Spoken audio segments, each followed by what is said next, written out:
Hey all, before we get started with the podcast, both a fair warning and apology for the audio issues during this. My audio, of course, had some serious issues and we did not want to trash the whole commentary, so I did my damnedest to raise it from the depths of Tartarus. If this is your first time listening, though, I do assure you that this is unusual for us, but really sorry. Luckily, it was only on my end. Everybody else's audio is fine. So hopefully, regardless of all that, enjoy the show. How do you do? The Box Office Pulp Board feels it would be a little unkind to present this podcast without just a word of friendly warning. We're about to unfold a cinematic commentary track, made by a group of men who sought to create a podcast after their own ravings, without reckoning upon God. It is one of the strangest tales ever told. It deals with three great mysteries of the internet: analysis, observation, and deconstruction. I think it will thrill you. It may shock you. It might even horrify you. So if any of you feel you'd not care to subject your nerves to such a strain, now's your chance to, well, we've warned you. Now, to pause and refresh.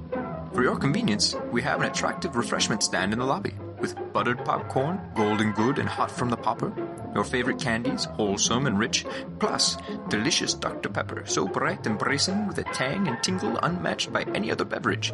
Enjoy an ice-cold Dr. Pepper at our beverage stand right now, and then return to fully appreciate this bop and a movie commentary track. Enjoy.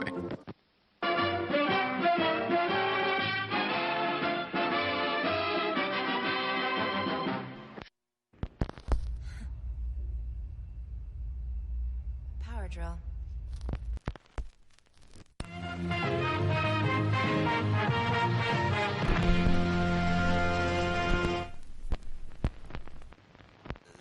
A promotion they should have, or like you send in a proof of purchase and they send you a pack of underwear.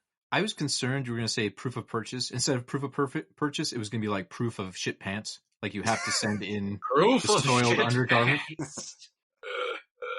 Please mail your shitted underwear to shitted underwear. We need your soiled pantaloons sent to your fouled garments. Please send them to our Cayman Islands address. We swear we're not perverts. We swear. Welcome to Box Office Pulp, motherfuckers.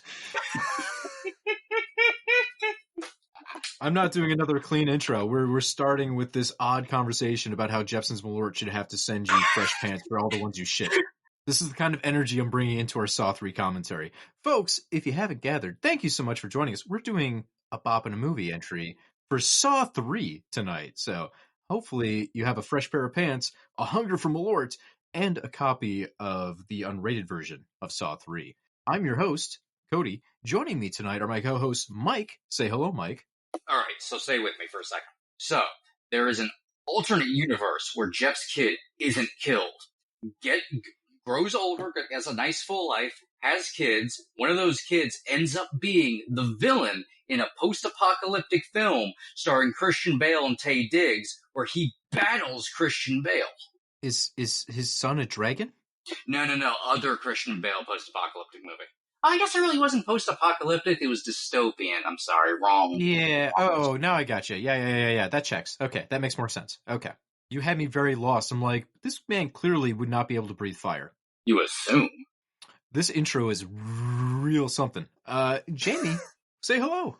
Am I the only one in this podcast that has a paranoid fear that whenever you're on your deathbed, as soon as you flatline and Mike and I think we're finally free, you're going to whip out a tape recorder, press play, and begin your last commentary introduction?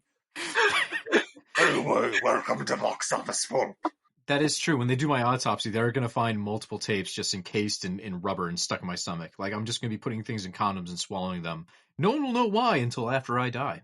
Hey, to save yourselves, you're going to have to record this podcast.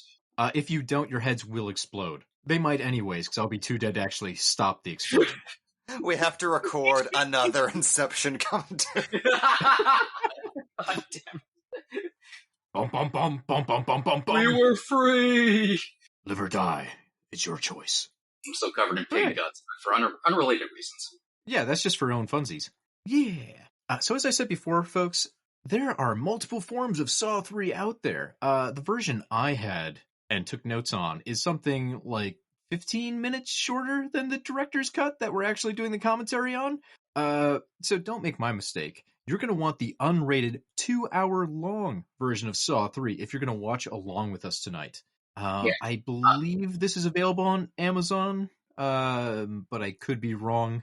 It usually whenever it's streaming, it's whenever I think it's streaming on either Hulu or Max or both. Sometimes Prime has it, but not as often as the other ones.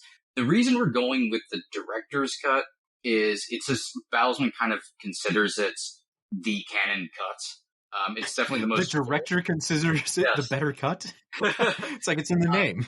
Well, I mean, how many director's cuts are called director's cuts that aren't director's cuts?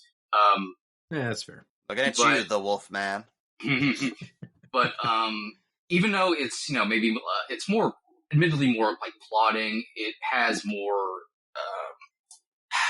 it's definitely an improvement over the theatrical cut, which is still good, but it's the most change of all the additional cuts of all of the Saw movies. Much like it's not just extra gore. There's like actual different scenes that are thrown into this, so it does make a lot difference. more character moments, and really the actual added gore from this and the unrated cut is minuscule. So anyways, I don't know why we're justifying to you which one we're doing a commentary on. We were going to do it this way anyways, whether you approve or not, Dad. But if you want to drink along with us, oh boy. Tonight's official drink of Box Office Pulp is The Bitter End, another Malort cocktail I am very excited to drink. Woo! The actual line I wrote in my notes was, "Once more into the Malort depths I plunge," which was my emo poetry for the week. Anyways, The Bitter End is the concoction of the Owl Bar in Chicago. What you're going to need is 3 ounces of Malort. You're going to need 3 ounces of grapefruit juice. To reiterate, I didn't stutter. It's 2 shots worth of Malort go into this drink. And I don't know why I picked it, besides the name made sense for where we are in the Saw trilogy. Also, besides the Malort and the grapefruit juice, you're going to need 1 can of Stiegl Radler, which is a grapefruit beer. So to make this, pretty simple. Put a couple of large ice cubes in a glass, combine the Malort and the grapefruit into a shaker, add ice, shake, strain that into your glass filled with ice, and then top it with the Radler. Oh, I wish I had vamped a little longer because I have this sitting in front of me and I am just dreading what it's going to taste like. But here we go, folks. The Bitter End. Oh, whoa. Oh, that was a mistake. How it somehow makes the grapefruit worse, and you can't even taste the Radler. The Malort's too strong. Oh, dear God. What? Why is this a thing? Chicago, what happened to you? Are you okay? I'm very concerned about my friends to the south here. I know the Bears season isn't going well, but you don't have to poison yourselves. More of these drink segments should end with, "Why is this a thing?" Oh my God, if I paid money for that in a bar, I think I would have to kill the bartender, the bar manager, and then myself. But like rapid fire, because I wouldn't want this taste in my mouth any longer. So it just becomes the scene from Near Dark. I have some delicious ginger tea. Oh man, that sounds good. It's good. It's really good. That sounds really good. It sounds very refreshing. God damn it. We got a lot more of these to do. I know. I don't know what this one's got 2 shots of Malort. I'm going to run out of Malort before the end and be like, oh, geez, guess I don't have to buy another bottle. I'm free. No, you're going to have to buy another bottle of Malort, which is going to put you on a watch list. It'll be too late. All the clues were there, Mr. Policeman. Whatever. All right. I can't wait till we get to the man being drowned in pig intestines. That'll be a relief compared to what I am drinking right now. Folks, do not make the bitter end. Please do not. I like you too much for you to do what I'm doing. Jesus Christ. Don't be like your Uncle Cody. Now, do it. Mike, do you want to count us down? Got another puzzle piece out of your skin, Cody. All right. 1, 2, 3. Saw. Bum, bum, bum. We can run through the Saw facts super fast this time because it's all the same people from like the other first 4 Saw movies. Darren Lynn Bousman is your director. Once again, he's back from Saw 2. He also does Saw 4 and Spiral from the Book of Saw. This one was also written by Lee Winnell.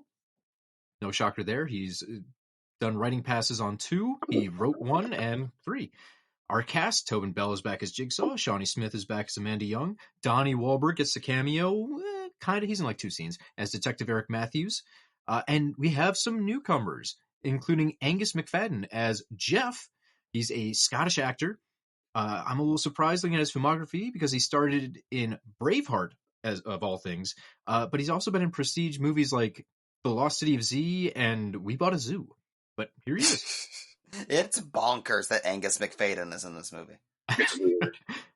Each one of these has amazing gets that they logically shouldn't have. Right. McFadden has a long career in TV as well, so you've probably seen him in something like Outlander, Superman and Lois. He plays Jor-El. He was in Chuck, Criminal Minds, Lie to Me, Californication, and Spartacus. He was all over TV. He even played Blackbeard in the 2006 Hallmark Channel Blackbeard miniseries. So good luck getting that out of your head. Wait. There was a Hallmark Blackbeard miniseries? It was like a 3-part miniseries. He's Blackbeard. I assume he sails the seas. On the Hallmark Channel? Yeah, man. I'm not making this up. It's on his wiki page. Does he own a bed and breakfast? Maybe, no, there's like Harlequin novels about like busty wenches on pirate ships, right? Hallmark has to have gotten into that action at some point. Anyways, moving on. We also have Bahar Sumek as Lynn, an Iranian actress. She retired from acting in 2014, but she also had a lot of television work. So she was in episodes of Bones, The Ghost Whisperer, Castle, and CSI. And 2 major film roles, Crash and Mission Impossible 3. Yes, please bring up the fact she's the interpreter for Mission Impossible 3. Now the same year. I just love that so much. Hey, it's a big movie. It counts. I'd brag about that for the rest of my life if I was even like anonymous extra number 5 in a Mission Impossible film. No, we all fucking remember the interpreter from Mission Impossible 3. Yeah. Even though it's not like a named character, we know who that is. Exactly. Our cinematography is by David A. Armstrong. He was the DP for the first 6 Saw movies. We went a little more into him in the previous commentary. Our music is by Charlie Clouser. Once again, I think he's done the music for all of the Saw films, even kind of the spin-off entries. Our editing is by Kevin Guerrer. He edited the first 5 Saw films, and he would direct Saw 3D, and Saw 10. Our release date, October 27th, 2006. This was just 1 day shy of the full year anniversary of the second Saw's release, October 28th, 2005. The budget was $10 million, with a worldwide box office of $164.9 million, which, barring surprise result from Saw 10, the highest grossing Saw film. Which honestly surprises me, because Saw is so ubiquitous in culture, you would have assumed there would have been one that made like $300 million. But this was early 2000s, so with inflation, I have no idea what that comes out to. And there's your Saw facts. It's everybody from Saw 2. They're back. They're doing basically the same things. And, here's Donnie Wahlberg. This is an artifact from a long ago time when the Saw movies had creative consistency. The last time this would ever happen. So I can't tell if this is a really bold move, filming this with only the flashlight as the light, because it sets the tone, it's dark, it's spooky, or if it's just very frustrating because you can't tell what's happening for the most part because it's just one flashlight. I really like the choice of the flashlight, and it keeps consistency of kind of the darkness of the room. Yeah, there being a light source that kind of opens the movie in some way. Yeah. What a great foot break. I should mention, I opened the last commentary by saying Saw 2 starts a tradition of each movie opening with a trap. So naturally, this one opens with not really a trap, just to make me look dumb. We have like that was a last minute change. That's true. This was originally supposed to be in the middle of the film, which I think maybe makes a little more sense, but it does give the movie a lot of pizzazz to start. Plus, it's fun because it opens up right where the last movie stopped. So if you are binging these, you have instant continuity, and it really ties things together very nicely. Yeah. Plus, And it's this kind of essentially introduces- is the trap scene that we would have expected to start Yeah. with. It also kind of introduced you to the idea that we're going to start jumping around in timelines a bit. Mhm. Especially in this, Not to mention, particularly in this movie. not to mention, it establishes from moment one that for the finale of this first arc of Saw, they're going to be breaking all of the rules. And Yeah. how do you better establish that than, hey, we're going to open with somebody who was supposed to be left for dead, as per the rules of the first movie, actually getting out and kind of defying the ending that we just left you with. It is nice because the expectation is he's going to cut his foot off, and he stops and thinks about it and goes, that's fucking stupid, and he just smashes his foot apart to get out. A thing you think maybe a doctor would stop and think about in the first movie. Not to be the guy who picks at threads, which is very easy to do in these films, but it's such a dumb way to do film criticism. But it's just very funny that they get to this film is like, wait a minute, fuck that, I'll just break my foot into a pulp and slide it right out. It's also just a really smart way of you open the movie showing somebody something you don't really realize until you go back and rewatch as to like what the movie's communicating to you. It's introducing, hey, here's somebody actually doing the thing Jigsaw wants them to do. Like, okay, he won the game. He didn't cut off his foot, but he broke his foot and still got out of the chain. So he did the thing that Jigsaw wants people to prove themselves to do. Well, the whole thing was he already lost the first game, right? He was supposed to sit in that room and just not beat the shit out of Jigsaw, and he couldn't do that. So the breaking of his foot really doesn't matter at all. He's already lost It his doesn't matter, but it's still part of the overall ideal per Jigsaw's rules. Philosophically, Like, if Jigsaw it's knew that he correct. got out, then it'd be like, okay, that's fair. Yeah. Well, of course, at this point in the movie, we don't even know if Dr. Gordon is alive, so we don't know how much Jigsaw actually respects people that go through and escape his trap rooms. Also, this fucking Hellraiser trap is so... actually The kind of fact inspired that by... they wanted it to be more Hellraiser, with him dangling off the floor, suspended by hooks, with hooks Because of through Ichi the his Killer. teeth. Which I love so much. This is the Ichi the Killer fucking... Is that where the poster design came from? Like the teaser poster with the three Yep. teeth on strings? They based I their wonder- entire ad campaign around teeth for this opening trap, only for them having to pull that, and then there's just no tooth in imagery in the movie. It's fine. It The works first anyway. sign that the wheels were starting to come off the Saw franchise. It's still a great poster and it gets the point across. I always like talking about the Saw marketing because I feel like more often than not they hit the mark. So the poster for 3, if people need a reminder, it's just like a white background, kind of a scuzzy clinical look, and there's 3 teeth on a string, or like a piece of barbed wire or something like that. You know, it's disgusting just having the teeth hanging out like that. And it instantly reinforces the marketing campaign from Saw 2, whereas like the 2 severed fingers in the white background or the severed foot from 1. And I love it when ad campaigns can devise an identity across a franchise. It feels like it makes advertising so much easier because you don't have to do anything special. You do a poster kind of in the same template of the first with some new pizzazz, and people instantly can tell from a distance, oh, cool, a new Saw is coming. Even Jigsaw with Happy Clown Man, Tobin Bell, was weirdly iconic for a movie that didn't make that much of a splash. Meanwhile, we still got Hoffman on posters. Yeah, we should mention, so one of the original producers of the series, Greg Hoffman, passed away before this film was made, and a lot of the creative talent said they came back because they wanted to do one more for Greg. Greg wanted the franchise to continue. And to honor him, we have this new character, Detective Greg Hoffman, who we're introduced to at the start of the scene. Hoffman, I would say, is a divisive character within the Saw franchise. I don't think any of us particularly like movie Hoffman. I don't think that's a stretch. I don't think any of the ones going to pop and be like, God damn it, I love Greg Hoffman so much, which is frustrating. Oh, So no, I'm no, Game sure. over. Yeah.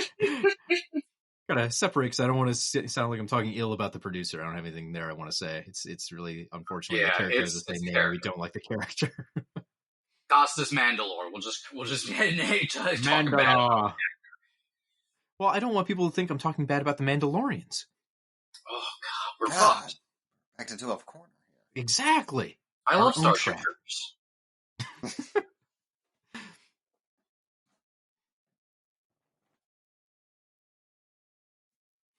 So they have the part here where they mention, wait, isn't it a little weird that the door was welded shut? Which, one, the whole setup of this is hilarious because Hoffman just seems so guilty from the word go. Oh yeah. But two, they said it was an awful idea filming the movie that way because they actually had like a door they had to cut through with a blowtorch. And it took hours. It took them like an hour and a half, they said, to actually cut through the door to get back into the set. So there's your problem. You don't want to do it too realistic or you're going to waste an entire day just cutting a door down. Yeah, I don't know if at this point was Hoffman meant to be just a red herring. 'Cause he's only in the scene. I feel Was he they were set up? planning out multiple movies at this point. If you listen to some of the producer commentaries, they recorded them like as Saw 3 was coming out, and they were already talking about, oh yeah, we've got plans for Saw 4 and even Saw 5. So they had ideas for how the series should continue, and I'm pretty sure they thought from the start that Hoffman was going to be another villain, and they were just going to wait till later on to reveal that.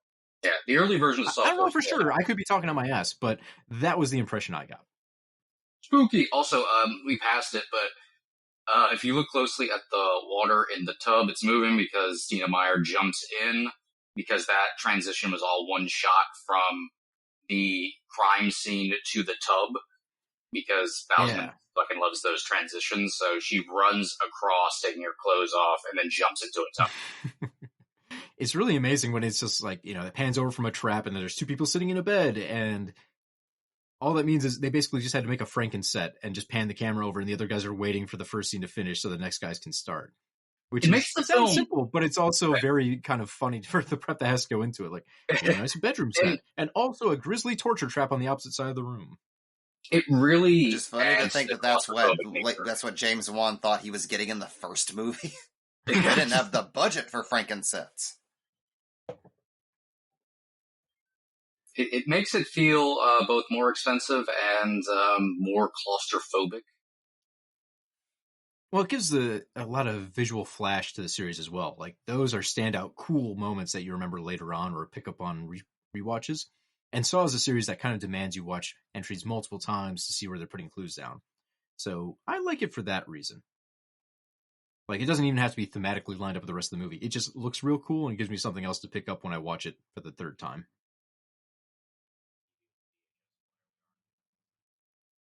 How quickly things change. It's a tube TV, too.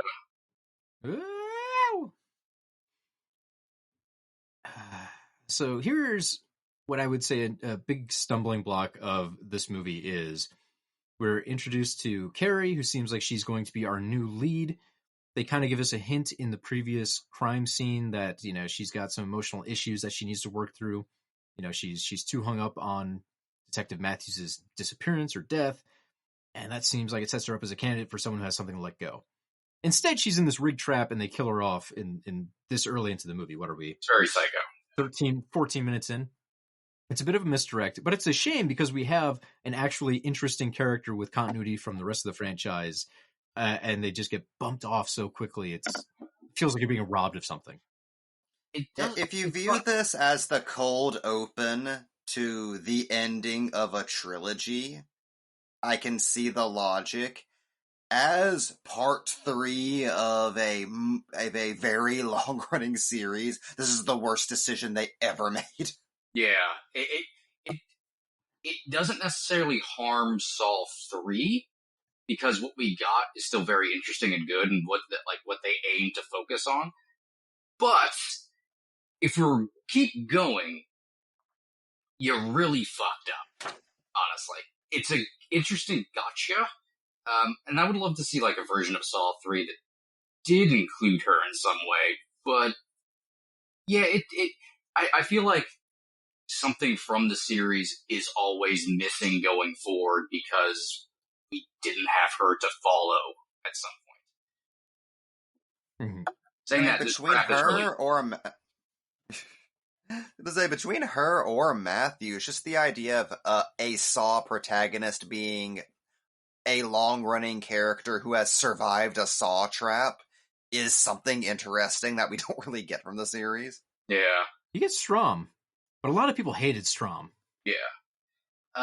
Yeah, I mean, like a good version of Amanda, like a flip side Amanda, it would be like a cool alternate reality version of this series to go down. This trap is also kind of based, at least I think it's based on, there's this medieval rib spreader, kind of like Viking torture device, that there's quite a few traps in this movie are kind of like based on more like medieval torture devices. Like they go more torture versus trap. Well, we see too in the TV show Hannibal, right? There's a killer who flays people and rips their ribs essentially backwards to make them angel wings. I think that was based off of the same concept. Because in this one, it rips her ribs open, they flay outwards. I think it's based off of the same traditional piece of torture. They did discuss at one point they were going to have her like attached to 4 different posts that were going to spread in different directions, and basically, like medieval times when you put someone on a horse in 2 different directions and pulled them apart and ripped them into 4 quarters. But they decided for something a little bit more elaborate. That did not happen at my medieval times show. I'm sorry. Bummer. Just bad fake sword fighting. One thing that really cracked me up listening to the commentaries is that jar of acid. The first thought I had the first time I watched the movie was, couldn't she tip that over and get some of that acid out and make it a little easier for herself?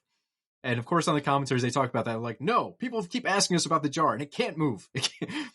She tried, she wiggled it, it didn't move. She does try to tip it over. She does wiggle it, but it's hilarious to me that is my first thought, and they get sick and tired of, another great transition. They get sick and tired of having to answer that, like, no, we tried to address in the film, pay attention. The scene coming later on where Amanda explains how every conceivable method of escape will not work was written in 20 minutes right before filming. Just because they realized, we're going to have to explain so many plot holes to the internet. Let's just cover our ass. There's nerds like me that'll stop and ask those stupid questions, and are like, we don't even want to address them. This is, we'll just slow the movie down with some stupid exposition. Going back 1 second to the moment where Carrie's ribs exploded, that was a huge fight with the MPAA. Surprise, surprise. Apparently, anytime you show someone's front being just ripped off and they're bleeding heart, you might have some problems with ratings. So some of the tricks they used to edit this are kind of impressive to me, because they said often they wouldn't even throw footage out. They would reorder the footage. So they maybe take a couple of inserts and change the positioning of them, or maybe change the tempo of the editing a little. And that was enough for the MPAA after like 7 passes go, good enough. Well, as we saw in the first movie, they ran into trouble with repeated blows, so graphic surgery footage is A-okay, but Matthews hitting his foot 7 times instead of 6 was a bit too much for R. Yeah, and I've heard that on other movies as well. Like, it's repetition of violence. It gets to a certain point where they're like, we don't like this. You have to cut it down to X number of blows. Like, you can do 3, 4 is too many. And it's weird because it almost becomes a bartering session. Like, okay, if we go back and we cut 2 of the blows out, but we include like a kick to the stomach later, can that work? And you have to barter with them over what abuse is okay. Yeah, like one graphic stab is okay, but repeated non-graphic stabs, that's a little bit too far. Also, just funny, this sounds ridiculous, but the person Bousman got advice from was Rob Zombie. Yeah. That's how he got scenes past the MPAA. Rob Zombie told him how to do it. Well, yeah, because this and House of 1000 Corpses, or not, or Devil's Rejects was coming out around the same time. Well, I think the movie shared one of the producers, if I'm remembering right. And that's why they went back to that guy's like, how the fuck did you get through on that movie? And so they had some shared experience. Also, 2005 is when Hostel came out, and apparently that was the one that really tripped people up in theaters. The MPAA received an avalanche of complaints for the violence in that movie, and they were told they were being too light on their ratings. So Hostel turned it into a moral panic. yeah. So basically, I see everything that why. came after 2005 for the next couple of years, the MPAA had to go much harder on just to balance things out because there are too many complaints coming in. That's why when you look back, one of the reasons studios went so hard in the PG-13 horror realm was because of the backlash, things like Hostel and MPAA being so much harsher than it had been previously. Yeah. And that goes for movies in general, all movies, as an aspect of the like post 9/11 torture movie like trend. Like we didn't really cover talking about the first movie was like a lot of the backlash against these movies was just a general backlash against any violence in movies. Because after 9/11, movies got really sanitized.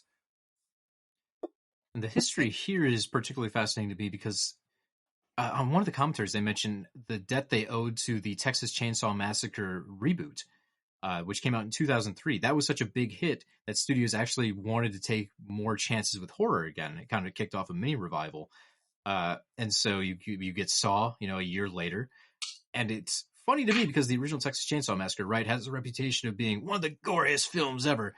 And it's not. Like, you go back and you watch it, and it's very tense, but the actual moments of gore are fairly sparse. It leaves a lot to the imagination, which meant in the reboot, they had to meet people's expectations for gore and actually made a much gorier film than the original ever was. And that probably contributed to what happens in Saw 2 and even 3, 4, 5, 6, where the gore is right in front of the camera and stepped up. And hell, talking public perception, in the time span between the Texas Chainsaw reboot and Dark Castle's House of Wax, House of Wax was being considered a torture porn movie at the time. With the same violence level. It's just that's how much society changed in just that short amount of time. A movie that was acceptable a couple of years ago was now just like Hostel. And it's crazy, too, because if you go back and look at the House of Wax remake, people kind of lump that into, like, the fun category of horror. It's Dark Castle, right? So it's not meant to be, like, overly depressing or disturbing, but it definitely has those moments, like the guy who's permanently encased in wax and you can see his eyeball rolling around. That and the finger getting nipped off are two, like, all-time great moments of 2000s horror, but yeah, that's literally it in that movie. Everything else is silly. Horror. Yeah, it's fun horror, really, is what it is, even though it has some dark, grim moments. But you're right. When that came out, that was kind of leaned into as being like, ooh, this is dark, gritty, serious, scary torture porn. Another reason why we probably should just shake our heads at that genre, supposed genre. Before we get too far away from it, I just want to talk about real quick. I am fascinated by the behind-the-scenes debate that apparently went on over whether or not she should have killed the kid by not showing up to help him late. Which was a debate because, okay, we have to show that Jigsaw is right and she's hurting her patients by being distracted. But the moment a child actually dies because she's distracted, we lose the audience. So that they met in the middle by just having the scene of her being chewed out because she could have killed that kid by not showing up. And what I find fascinating about that is how much different an audience's expectation of how a character is supposed to act is compared to, like, real life. Because a horrifying truth about day-to-day life is if a medical professional is having a bad day, people die. Like, think about having a bad day at your job where you're distracted and you fuck something up. That happens in every single hospital to like 80 people every day. Also, I want to point out how interesting Jigsaw is as a franchise killer. because the traditional arc for these guys would be something more akin to someone like Freddy Krueger, right? If you're in 4, 5, 6, 7 sequels, they take out some of the darkness of the character and almost make them an anti-hero because they know the audience is mostly there for the villain. So they become a little more audience friendly. They become funnier. They get one-liners and jokes. Never the case with Jigsaw. Jigsaw remains pretty goddamn serious about his thing the entire time. Granted, he, spoilers, dies in this one, but he makes cameos and appearances in all of the films. And he never slides into being a joke, except for maybe the flashback where he's wearing his hat backwards, but that's accidental. Even something like Friday the 13th, you got to a point where Jason is killing people playing paintball in the woods and smacks one of the guys into a tree, which leaves a bloody happy face. Saw maintains its tone remarkably well through all the movies. It doesn't devolve into being jokey, funny stuff as it goes, which is fascinating to me. No. Part of it is because they made these things so goddamn fast, and part of it is because the producers remained so consistent. They had a tone in mind, and they could keep it that way. Yeah, the philosophy stayed the same, even if the traps got even if the traps were the things that got ridiculous. The actual tone was stayed I am consistent, underselling how goofy the traps kind of get, but they're still presented in a very serious manner, even when they're very over the top. Yeah. Yeah. Well, That's more Jigsaw was allowed unintentional, to I actually think. double down. Yeah. Jigsaw was allowed to like double down philosophy-wise. And here we kind of we don't get anti-hero Jigsaw quite yet, because that's more like when we're playing off Hoffman, I feel like, the memory of Jigsaw versus Hoffman. Here, we're just getting more, we're getting more religious Jigsaw. Like, we're really bringing in like a lot of religious iconography. Like, I love the back of, the wheelchair is like property of angels of mercy. You know, just like stuff like that, and all stuff with the traps, and the fact that it's a whole like it's you know, it's Dante's Inferno. It's the Divine Comedy what Jeff's going through. Well, I think, and you have Jigsaw, I kind of think of like Jigsaw here is, well, it's the crucifixion for Jigsaw. He's willingly put himself up on this cross so they can kill him. Yeah, exactly. He's becoming he's becoming an idea like Batman at the end of Dark Knight Rises. Except this is but better. for mutilation. Exactly. Even a piece of music that plays during a flashback between Jigsaw and Amanda is like called Baptism and stuff like that.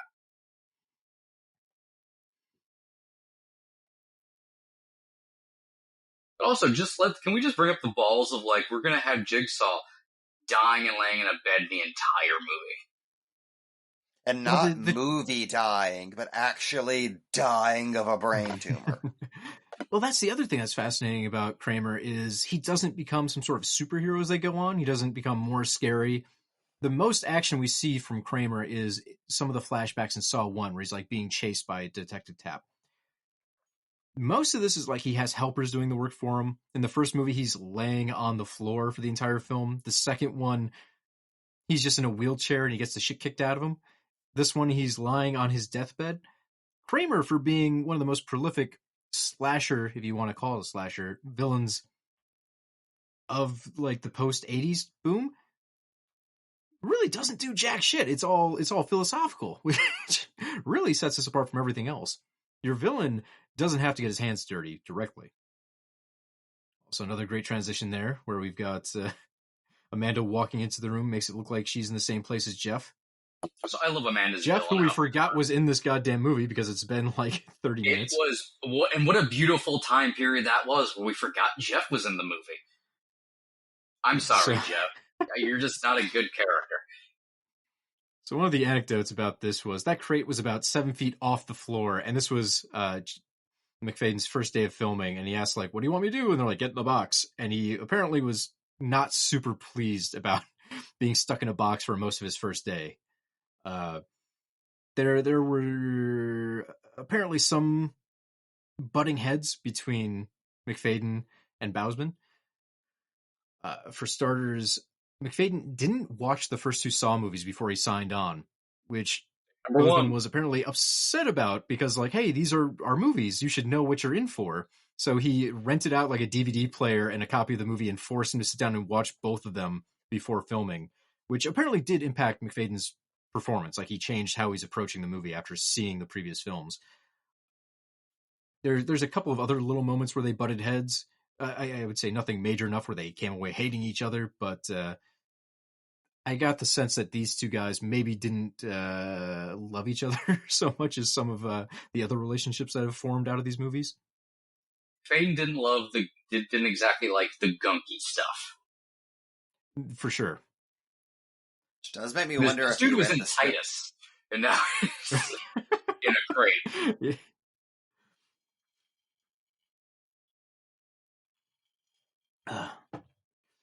I keep making like noises that are going to be all over this commentary, and I swear to God, I've had about an inch of this drink. I have like most of a pint glass to go. Stop. Like, you can stop drinking it now. Mike, this is my game.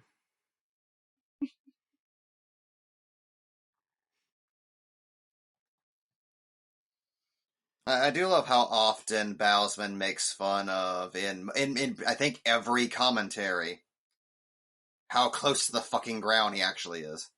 Yeah. Well, It's so unnecessary to even lift him at that point. Yeah, in real life, 7 feet off the ground, that seems really intimidating. But by the time you put it on camera, you're kind of like, okay. Everything feels shorter on camera, yeah. Right, yeah, and this one did have the largest budget of any Saw to this point, $10 million compared to like the 1 point something for the original. They had just over 30 days to film the whole thing. Like, they had multiple sets instead of just doing everything inside of literally like one room. They were like really stepping up in the world, but that didn't mean they had unlimited time where they could go back and fix that forklift and change it around to make it look like it was 20 feet off the ground. So, man, this is one of the reasons why I feel like people have identified much more strongly with Jigsaw than any of his victims, and why he's kind of seen as an anti-hero. Because you have scenes like this where Jeff just harasses his daughter and just is like kind of a sad sack, violent asshole.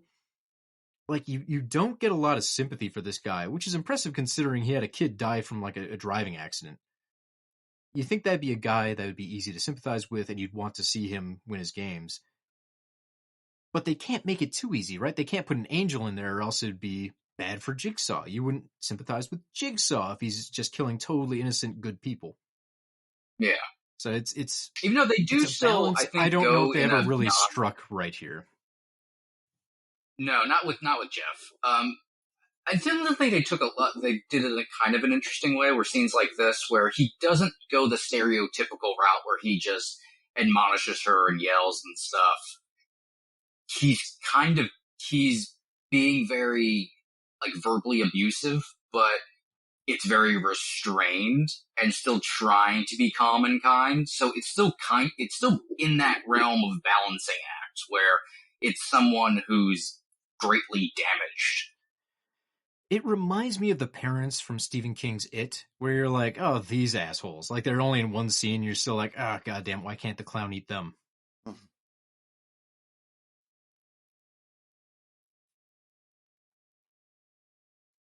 So, yeah, there's a couple of pieces in here that really strengthen, I think, John's standing as a martyr, which maybe is intentional, because we've already talked about how he's purposely setting himself for a crucifixion here. He's becoming a martyr intentionally.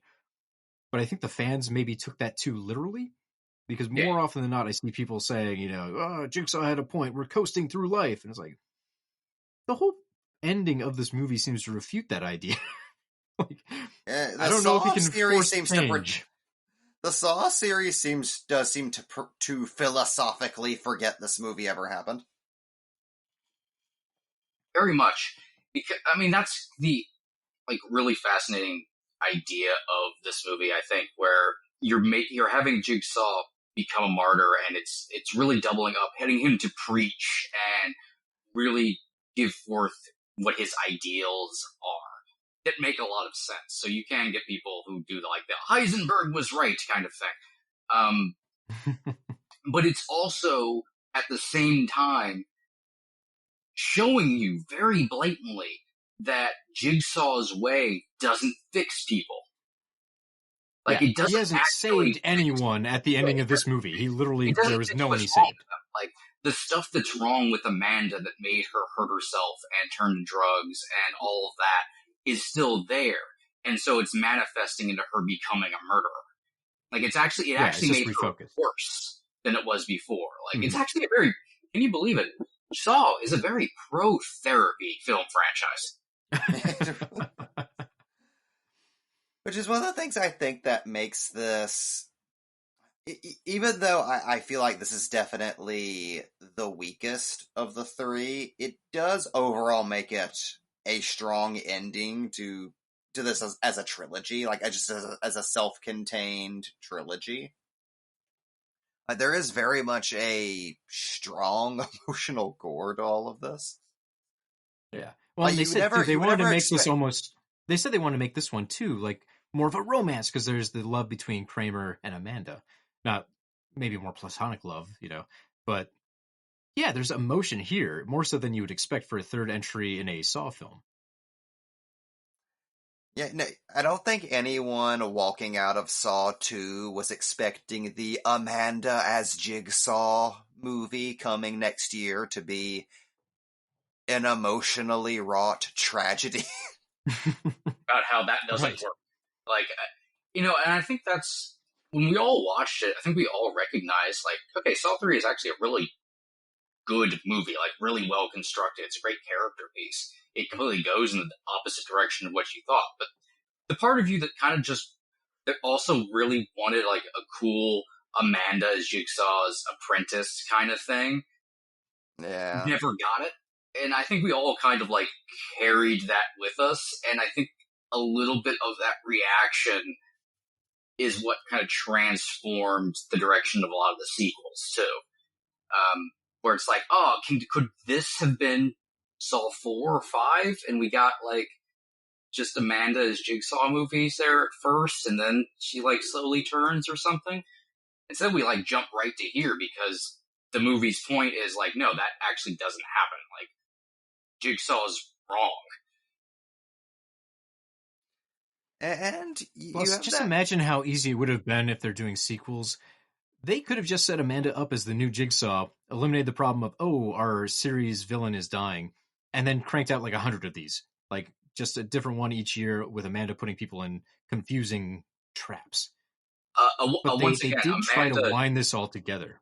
Yeah, once again, Amanda dying is great for this movie, but fucks the series going forward. Oh, yeah.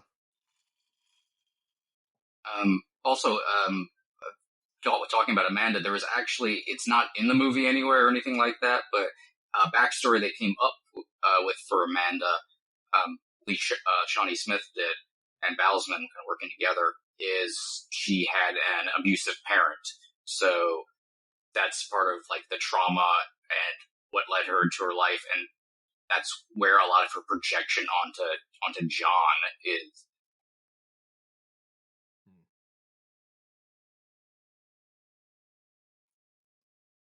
Again, shockingly emotionally and psychologically rich for this movie. Well, I mean, that's what I was trying to say at that last point. They could have easily just cashed out and just done sleepwalking sequels from here on out and just done Saw 2 over and over again. But they're trying to have the best of all worlds where they can have unlimited sequels, but they are driving a very lore-dense plot. Which I think that's why I've ultimately, like, let go of any kind of disappointment with that potential plot line not being followed up, which is like, again, yeah, we could have had a couple of really awesome, like, Amanda's Jigsaw movies, but at the end of the day, those movies probably wouldn't have been about anything, so they probably would have been about as good as the other Saw sequels we got. And I really respect Winnell for going, no, this actually isn't going to be Friday the 13th. Like, no, I'm going to, these three movies are going to tell one story, beginning, middle, and end. And then there's another arc that you can follow that's telling a completely different story, however they choose to do that. Yeah, and we do see after this one how much power the producers have in the series. The producers have always been particularly strong in Saw, but the influence of James Wan and Lee Winnell really diminishes after this. I think they kind of walk away and they collect checks after a certain point in the series, which does reflect on the final product. But it's just Bousman is fascinating to me to not see it like thrilled after this. Yeah, but he does stick around for a couple more, so that's interesting too. But a job's a job, and if you're this close to the franchise, I'm sure you wouldn't want to let it go either. You know, this is probably very special to him, so why would you want to jump to something else when there's still a job available? By the time Plus, we get these to are the end moving of his so tenure quickly. by the time we get to, I believe, Saw 5, he's just embezzling from the project to make the movies he actually wants to make. Exactly. He doesn't want to be making these anymore after this, but we'll get there. Yeah. Plus, just imagine how exhausting it has to be a part of this series. A new entry every single year. They are editing these as they film them because they have about a month to make each one. Then they have to do a little bit of post-production. They have to strike the prints. They have to do the marketing. These guys are out there like recording commentaries for each one of these because this is in the days where special features ruled. And if you had a DVD without anything, no one would buy it. Plus, you have to write the script for the next one. You have to do your casting, your scouting, your set building. It's absolutely bonkers. For 7 years, they were able to ride the machine so efficiently. I cannot think of another franchise that comes even close to that level of production. There's Friday nothing. the 13th wasn't that efficient, and they were just in the woods with topless ladies. And you would have to look at like Japanese movies from the 60s where they're making like 3 Zatoichi movies in a year. That's like the only thing that's even in the same ballpark. And the thing is, it seems like, but they're all filming like one warehouse. You could film all this in a week. Like, sure, the actual filming, but look at all the traps and shit they have to build. Like, that's and they R&D did stand by. work. They wanted these traps to actually be very physical. Like they wanted them to sort of kind of work like they would in the movies. They weren't mailing these in, making, at least at the start, impossible traps that could never work in the real world. So there's a lot of thought and care that goes into this stuff. Plus, I'm blanking on his name, David Hackle, if I'm remembering right, the production designer for these.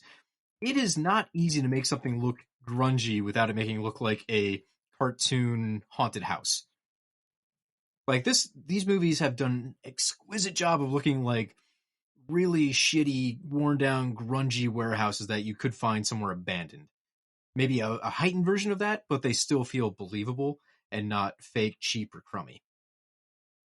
Also, how does this whole sequence feel more Hellraiser than the chain pulling the beginning? I mean, you walk into a room, there's a naked woman, everything's very blue. It sells. This was an interesting thing.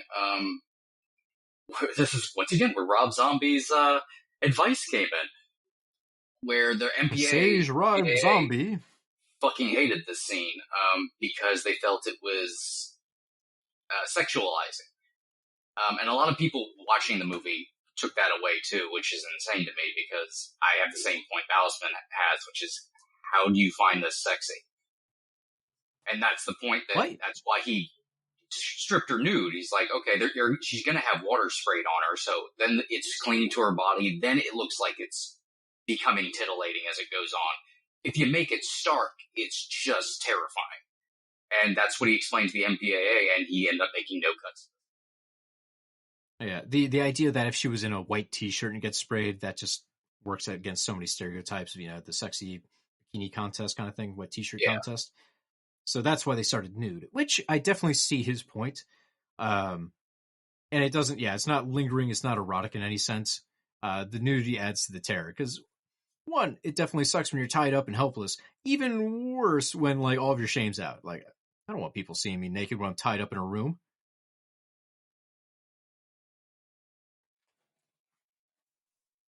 So this starts kind of a new trend for the Saw series, right? In the first movie, it was kind of a one-room thriller. There were 2 guys trapped in the room trying to figure out what's happening to them. In 2, we take that concept and explode it. All of a sudden, it's not just 2 guys, it's a whole party of people, and they have a series of traps to work through. By this one, it's become a gauntlet. You have Jeff, who has to, in the B-plot, work his way through an entire giant sprawling dungeon of a warehouse, each one with a different person who's trapped, and it's a different test for him. it's kind of a template they would reuse. This style they would reuse more and more often. We really The see labyrinth it in style, yeah, most of the other Saw films have taken this idea where one guy's just got to have a hell day and get through all the traps. And then there's an A plot of Costas Mandler being tracked down by detectives, which kind of That's takes so the much place of this fun. one where it's Jigsaw on an operating table.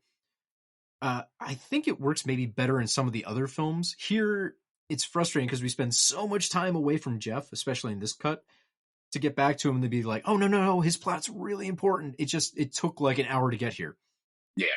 It feels like all the Jigsaw stuff is way bigger than Jeff's little challenge on the side, but we still have to care about the B plot. It works against the film. It doesn't destroy the film for me, but I think that split harms it more than some of the previous styles of traps. Yeah, it definitely establishes my biggest problem with the Saw series going forward. You have all of the interesting material being diluted by, and then we cut away to a completely different generic Saw movie where traps are just happening. Yeah, it's very big on the set pieces, right? Oh, he walks into a room and it's a freezer. He walks into a room, oh, it's pig guts. And it just feels so divorced. Like they could have put these in any order they wanted mostly, because typically no one survives. And it weirdly almost has a video game-esque structure where you're bouncing between themed levels and then extended cutscenes. Like that's the Saw sequel structure. So all the people Jeff comes across talk like NPCs. Oh god. This is another one of those I'm a bad film critic and I can't help myself. This dude is wearing multiple layers of clothes, but he doesn't think to like put any around the exposed areas of flesh while leaning into these bars. Look, The Jeff, fact that his face freezes strong. to the bars, I'm like, Jeff, you deserve that, you dummy. Jeff is Jeff. Jeff, why? I was really working through it because even from the first viewing of this movie, I'm like, man, Jeff sucks. What is it about Jeff that makes us all hate this character so much? Is it these moments where he's just so pathetic he can't save her, but he wants to? No, He has several bits like this where he tries to save people, but he's too late and wishy-washy to be effective. I think I don't want to say like it's the performance, like it's a bad performance. There's something about the way McFadden plays Jeff that there's not a lot of charisma to it. It's too realistic, and because it's too unrealistic, it's uncomfortable. This is an unfortunate case of too good of an actor in the role. Yeah. It feels like even though he watched the first two Saw movies eventually, he doesn't quite get the material he's in. Yeah, and we were coming off the first two, which had where the lead actor, even though Jeff's not necessarily the lead actor in this one, is like going through and adding dialogue and stuff like that. And McFadden's not really doing that, so there's no like personalization to it, which I think would have helped a lot. But I do think I do feel like he might be miscast. He's a great fucking actor, but I don't think. I don't want to say he's a bad actor. Yeah. Because, like, say what you will about Wahlberg, but that guy came with very clear ideas about his character and enthusiasm. And Matthews is Slimeball, but he's a much more engaging character to me. Like, I'd much rather watch that guy fuck up than Jeff be a sad sack who fucks up. Well, to be a Saw protagonist, you have to engage with the half campy, half dead serious tone of the Saw movies, which is kind of a hard thing to match. Right. And again, too, these are... I hate to keep harping on it, but I need to stress how absolutely fucking insane this is that they have Saw 3 coming out on the third year of the franchise. There wasn't time to really reflect on the legacy in the same way as something like... Okay, let's say they're making a new Star Trek movie. Well, there's all the history of Star Trek, sure, but in whatever franchise they're doing, there's probably 3 years between movies. So you have time to stop and think about every possible reaction or event that happened in the previous film. You don't have that with Saw. You're basically making them, and then you have to immediately jump to the next one. So it has to be tough for the producers or the writers or the directors to lean back and learn from previous efforts. I think it's a blessing and a curse, because sometimes it allowed them to keep making things without over-guessing themselves. But it didn't give them the time to retro what they were doing and make it small improvements that could have maybe helped later franchise entries. This scene here, we mentioned previously, kind of an improv scene. They originally had it end after that scare, and they decided, oh, we need a little more time to explain why Lynn just doesn't murder her way out of this situation or like run away. So they had to get a little bit of extra exposition here, and it's done in a very entertaining way. You get the conflict between these two characters, which will become very important in the climax of the film. We need to see how much Amanda really doesn't care for Lynn, and the way she kind of fucks with her just show dominance. And you get to see Shawnee flex her comedic muscles a little bit with just this awesome, overly competent movie bad guy take she gives for pretty much like just this one scene. This is one of the few scenes where you see Amanda entirely in control, not just posturing that she's in control. Right. It's a good bit of personality for the character too, which is a shame that she, spoilers, dies at the end, because you see stuff like this and you think, oh, that would be an interesting jigsaw, one that's constantly fighting between having that clinical level of control you'd expect from this type of character and someone who's completely unhinged, who self-harms, who rigs traps sometimes when she just needs to express her anger. It's a setup for a really interesting character, and it's just such a shame that they cut that line off. And I will say, I think some of that is handed very ham-handedly at the end. We'll talk about it more when it happens, but I'm disappointed with how they forced the ending of the movie in some regards.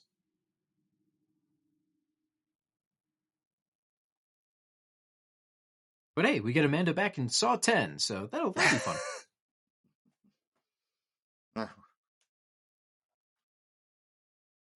I do one thing that kind of prevents me from loving this one as much as I'd really like to is I think of these three movies, this is the one whose non-linear structure fucks it the most. Mm-hmm. And in this sequence in particular, I can't help but wonder if maybe throwing all of this at the beginning of the movie might have added to the structure a little bit, might have made things seem a little bit less less unfocused here. I would, like if this were like an opening segment, but the opening is really crowded because they already put the Matthews stuff there, which they took out of the middle to add the continuity to the previous film. And then they felt obliged to have that big opening trap to kind of hook the audience. See what I did there? Hook the audience.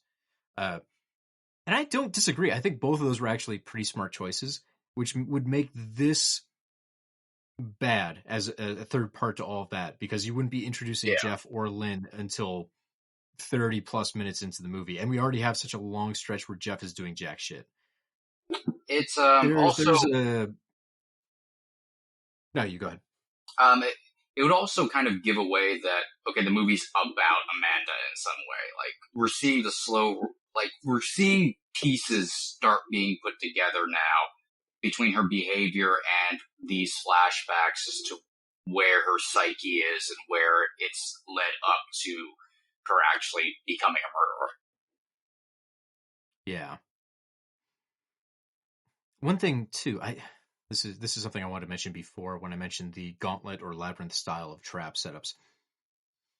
They're fine for when John Kramer is dead, but I disagree with them as trap styles for the traps where John Kramer is alive, because his whole thing is like, I gave everyone a choice, and normally people are active participants in his traps to some degree. Mm.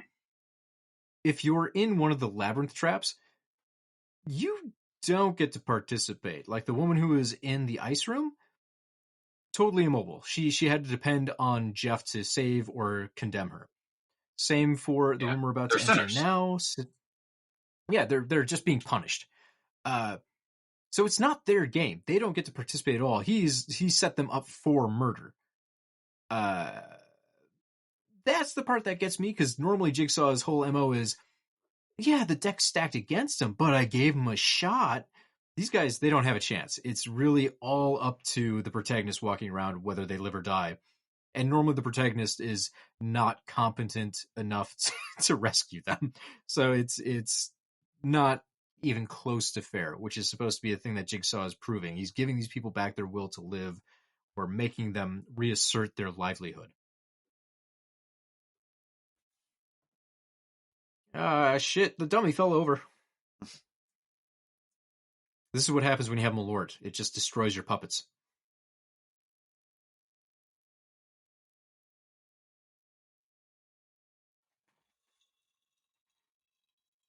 I like the story Balsman tells about having to film this twice, because the first time the footage came back and it was hilarious. Which I imagine has to be very easy with any scene in one of these movies. Well, in horror films in general, it's so easy to make something that's goofy or unintentionally funny. It's really hard to get something that's scary. And a lot of times it's not even scary until you add the music.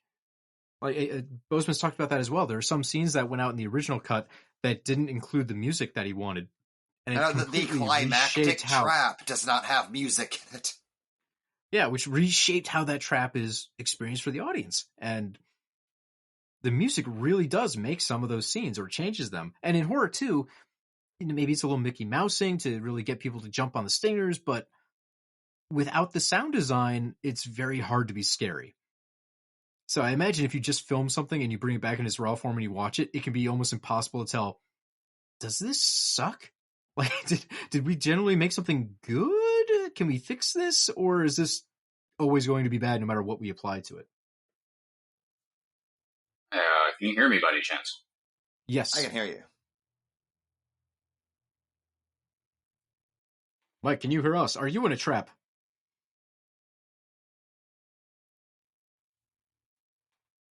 Oh, God. Mike's been kidnapped by Jigsaw. I was about to say, Mike is currently in the bottom of a well. We're actually watching him now. He's wearing a tie that's too wide, about to be covered in pig innards. Question, am I back? Yes. You're back. Hooray! I was trying to fix connection problems, but they're still happening, so it's probably unrelated. Bummer. Yeah, you guys have been breaking up a lot tonight. Oh, weird. Yeah. I've been able to hear Jamie just fine. Folks at home, this is how we make the stew. It turns out every Bop commentary is actually a piece of a jigsaw puzzle that has to be assembled. My voice has been cloned by CGI. It's amazing. A sentence that doesn't actually make any sense, but we can't edit it out. Damn. It's a terrifying philosophical concept. Yeah. It's a great Bradbury story. All right, so to go back to the concept of the labyrinth traps here, we have another one where there's a man who's totally defenseless, and his sin was he applied the justice system. Like, it's not even like it doesn't seem like this was like corrupt judge or anything. He basically was like, this was an accident. This guy shouldn't go to jail for the rest of his life. Jigsaw is an asshole. Yeah, that's where I'm coming from. But it is such a great trap, because it is a little too involved. You know, someone is feeding all these pigs in it, and they know just how much slop will force a man to drown in it. Like that's so much money in just slaughtering. This is the one where Linnell was like, I wrote this, and even I don't understand the logistics of how any of this would actually work.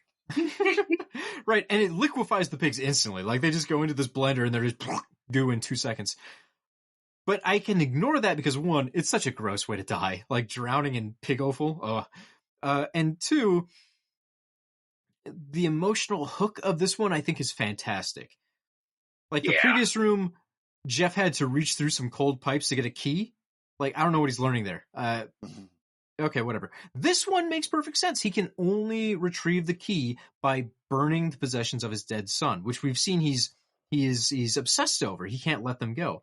It's a really great psychological test for this character. It makes perfect sense here. So I can forgive how silly the pig slop is in execution, because one, it's gross, and two, thematically it ties in so nicely to what Jigsaw is attempting to do. This is the ideal saw trap. Yeah, something they had to fight for, too, because a lot of people upstairs did not understand the emotional crutch of the scene. Right. Wait, he's not sawing one of his limbs off? Then how is it a trap? He's just arguing with a man he blames for his son's death? Boring. Take your time, John. So yeah. This is why we hate Jeff as a character. He's like, dude, fucking get a leg on here. But I do think this scene works much better than a lot of the other Saw traps. Yeah. Something I was thinking a lot when watching this movie was, damn, the second Leigh Whannell stopped fully scripting these, the Saw traps immediately started having less and less to actually do with anything. They're just cool, yeah. That's all they are. Yeah. They're cool kills. They're designed in a vacuum, pretty much, Yeah. and their involvement to any kind of emotion or theming in the story is incidental. Isn't that a bummer? Because it sets you up really nicely. I just don't know if you have the time with a couple of months to write all of those out in a satisfactory way. But in these moments, I think it really works. Like, it shows the whole premise built out to fruition. Like, it just hits its potential. Also, And the fact he burns that guy's dying on pig. Yeah, it's just the fact that he actually presses it. Feels like it's such a emotional gut punch, but also like a victory moment simultaneously, which is a very weird feeling to have the audience like participate in. If we're supposed to believe that Jigsaw is going to change these people, we need traps like this, where the guy is actually making some sort of emotional headway through his trauma.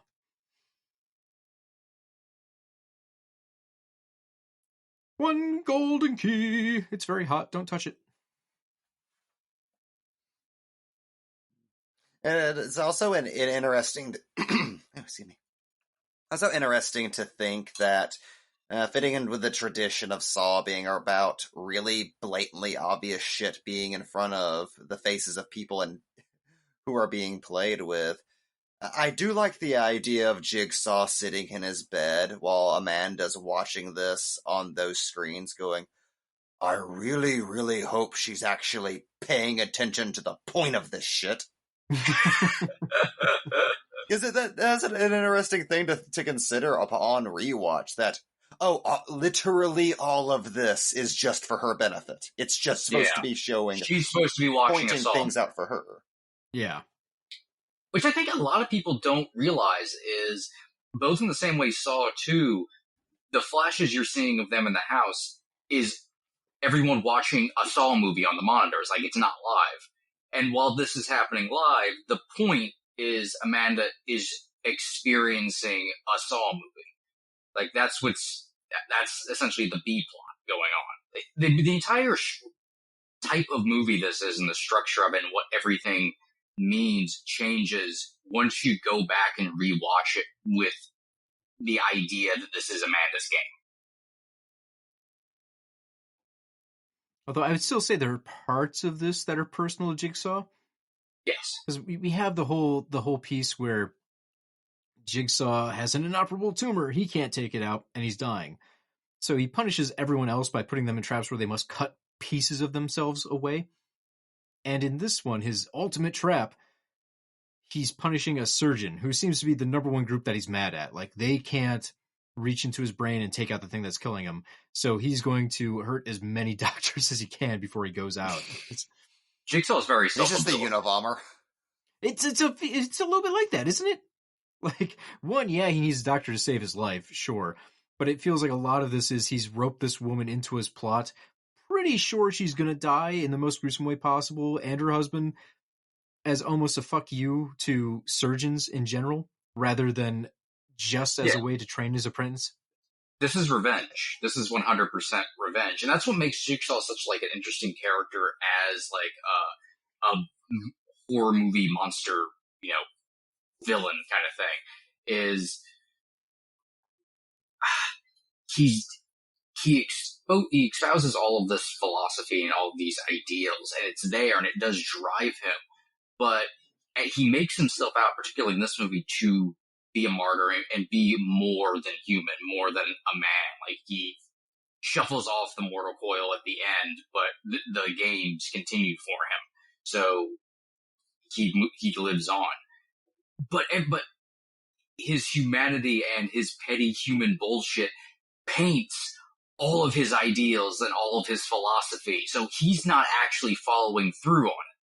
That's what's so fucking fascinating. Is like, he's so confused to why it's not fixing people, but it hasn't even fixed him. Yeah. To get away from that great conversation point, a real highlight of the entire series here is this surgery scene. Brain surgery. Brain surgery. Another thing the MPAA apparently was okay with because it was pretty darn close to actual surgery instead of just made up fantasy sciencey stuff. Yeah, they basically just had to say, you can watch surgery footage on the Discovery Channel that looks exactly like this. But it's so gnarly just seeing that exposed bone while the guy's alive. Just here's how the machinery works. It's like every time in Star Trek: The Next Generation where they just peel back Data's face to fuck around with his like positronic brain. And God, like, it's interesting to interpret this scene as Winnell seems to, as Jigsaw putting himself through one of his own traps with Lynn as the instrument. Yeah. I mean, if you think about he takes it just fine. He's not like any of those bitch contestants. He didn't cry. I know wuss.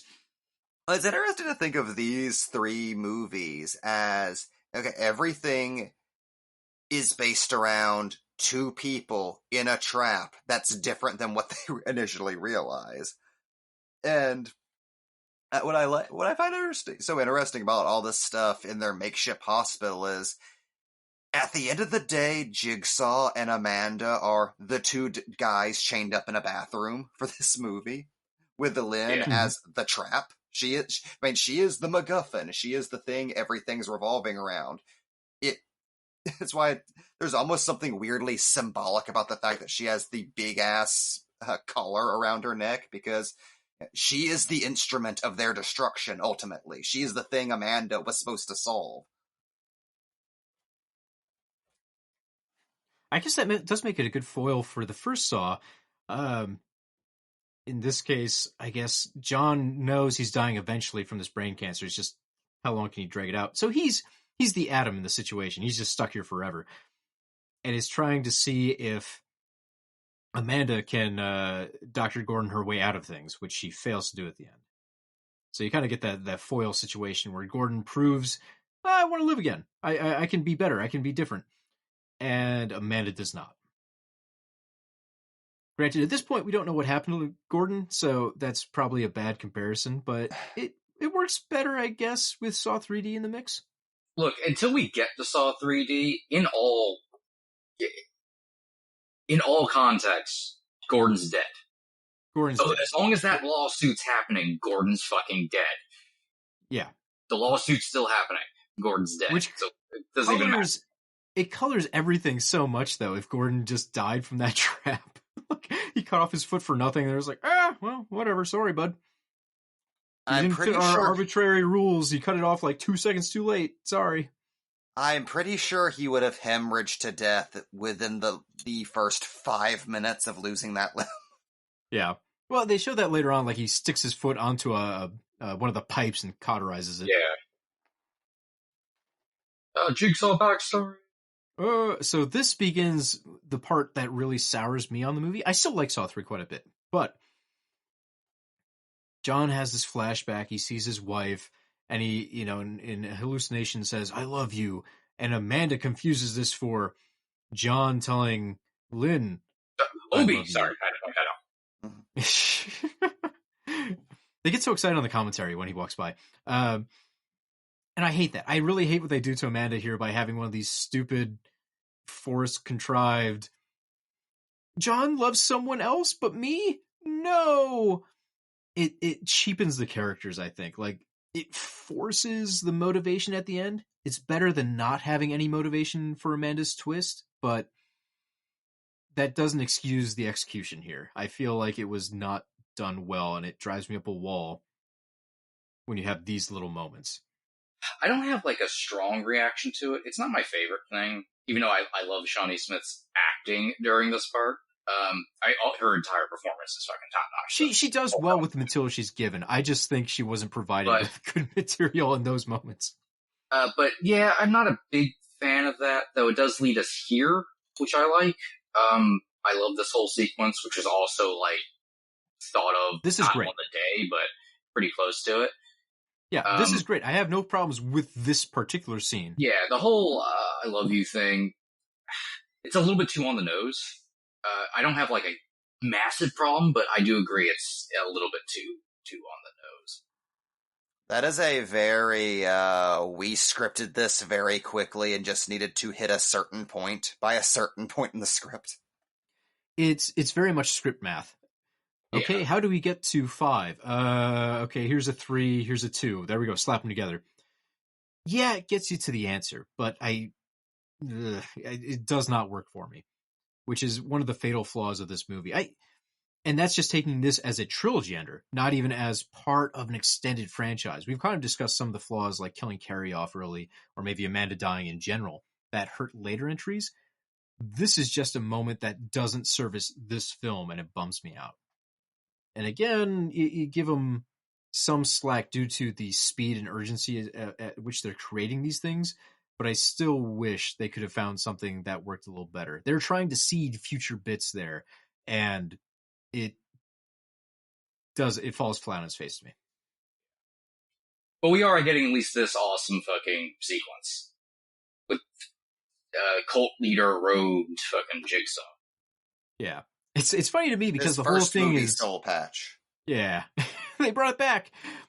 They had to punish Amanda, right, for being too controlling in her series. The whole thing is, right, she's seeking control, and that results in her murdering people by controlling their fates entirely. So Jigsaw is putting her in this test to try and get over some of those pieces. But in all of the Jigsaw flashbacks, he's basically doing the same shit where he's like, you have to give everything to me, your body, your soul. It's like, little hypocritical Jigsaw the murderer? I think so. There's nothing cherishing your life about this. I love all the commentary jokes, too, about if Lee Winnell was a little smarter, he would not have murdered himself in, like, the first Saw film and forced this section where there has to be a flashback where he gets killed. Like, all the producer's like, hey, man, if that was me, I would have written myself a much better role into a giant franchise. Like, fuck, dead after one? You fucked up, bud. Meanwhile, I'll never be able to see that mask anymore. Too, of the theatrical.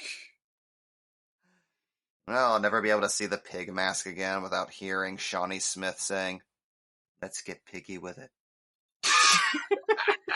She's so excited about that in the commentary. She's so proud of that joke. I love the commentary between the two of them. It's so adorable. Oh, God. Tobin Bell and Shawnee Smith being best friends during the production of this movie and going on long walks where they discussed Jigsaw things makes me so happy. They do, like, you can tell in the commentary, like, these guys just have great chemistry, like, good friends. This is something I think we talked about earlier about fans like me forcing them to have to explain everything in tedious detail. So we get this flashback here where John has to inject himself with a muscle relaxant and explain it to the audience.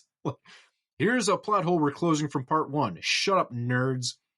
It was just, especially at the time. That isn't incidental, because, like, you even get that little look from Shawnee of, like, oh, he's using a needle in front of me, and he doesn't realize how stupid that is. Yeah. It's great. But at the time on, like, the Saw forums, like, seeing scenes like that was so cool because we were all on the forums discussing theories about whether or not, stuff like that stuff was what Jigsaw used and things like that. Also, there's a part in this scene that I still just count as canon. Because it's like half there, where like Amanda's supposed to tie the key to like Adam's foot, but then she just throws it on there to like get it done. But they to address my complaint from Saw 1, we're like, God damn it, that wasn't fair. That was just in the tub. That's still the intention here, but that one bit where he gives her specific instructions is cut out because the producer was like, "Look, we got to finish fucking filming the scene. You can't like just hang for like one extra pointless line." Yeah. So, which wouldn't have been that point. Like, you still get it, but it does make such a difference to how so many things played out because John is so controlling about scenarios. Everything. It really does. And then you realize, oh, the first game was fucked in the first place because Adam was supposed to have the key to basically unlock himself from the start, and that changes the whole dynamic of the two. But the game didn't play out that way. And then it ties into this one as well because we eventually get the scenes where Amanda has to mercy kill Adam, which seems like something she's doing on her own. Yeah. Yeah, the whole sequence of events, and I think there was another sequence that I think they filmed. I think like Amanda and Adam like actually having like interacting like in a elevator or stairwell or something like that. They pass each other on a staircase. That's the first thing they ever shot for the movie, actually. Yeah. I think just because Leigh Whannell was on set at the time, like, okay, go walk into this thing. And they did it to kind of like here, go do something useful. Emotional weight to it, and so they like kind of knew. So it let them like kind of know each other beforehand. And of course, Lionsgate has locked that scene in a vault for some reason and never released it. I must have read about that somewhere because I'm having like this weird thing where I'm like, I could have sworn I saw that at some point, but apparently it's on a special feature. If you go on Amazon right now, it's on the end of the unrated version streaming. Okay, maybe I saw that years ago or something because I've never owned these special editions of the movie. That was a point I wanted to get into, though. This is amazing. It's as a time capsule. Saw came out right at the height of special feature DVDs, where you had things like Anchor Bay would release a horror movie in 8 different formats over 5 years, and people would just keep buying them because there'd be a new commentary or new making of featurette or deleted scenes. Something that doesn't happen these days. The most you'll get is movies re-released in 4K, and that'll be the exciting new reason to buy it again. Yeah. This movie, somehow, folks, and this fucking blew my mind yesterday when I was finishing up my prep, has 6 commentaries. There's 6 commentaries for this film. I can't think of too many other movies that have that many. And granted, those are spread over a couple of years because there was the initial release, then like an Ultimate Collector's Edition. But that fucking blows my mind that they... It was a 2-disc release. This was like The Lord of the Rings. Right? The Saw movies, despite most of them being made incredibly fast and not having time to focus on special features being made day of, are stacked if you go back and find some of those older releases. There's rated cuts, unrated cuts, director's cuts. There's fucking all these commentaries. So far, though, in terms of legacy stuff, only the first Saw movie has gotten like a stacked 4K, where they went back and put in like 2 hours of special features and a new commentary track. Yeah. It bums me out because, man, back in the day, if you had a successful movie, that fucker would be loaded. You would get so much cool shit. My DVD copy of Saw 3 has in the case is embedded a film cell. Wow. That's how serious they took this shit. I do miss like when they would release an Evil Dead movie and it would just be packaged inside of like a latex Book of the Dead that would dissolve in 5 years. This is one of my favorite Evil Dead facts. People that bought Evil Dead 2, the special collector's edition that came in a like latex Book of the Dead that talked, like if you hit the right spot it would make noises. Those things are such big collector's items. They have been storing them in freezers to make sure they don't dissolve.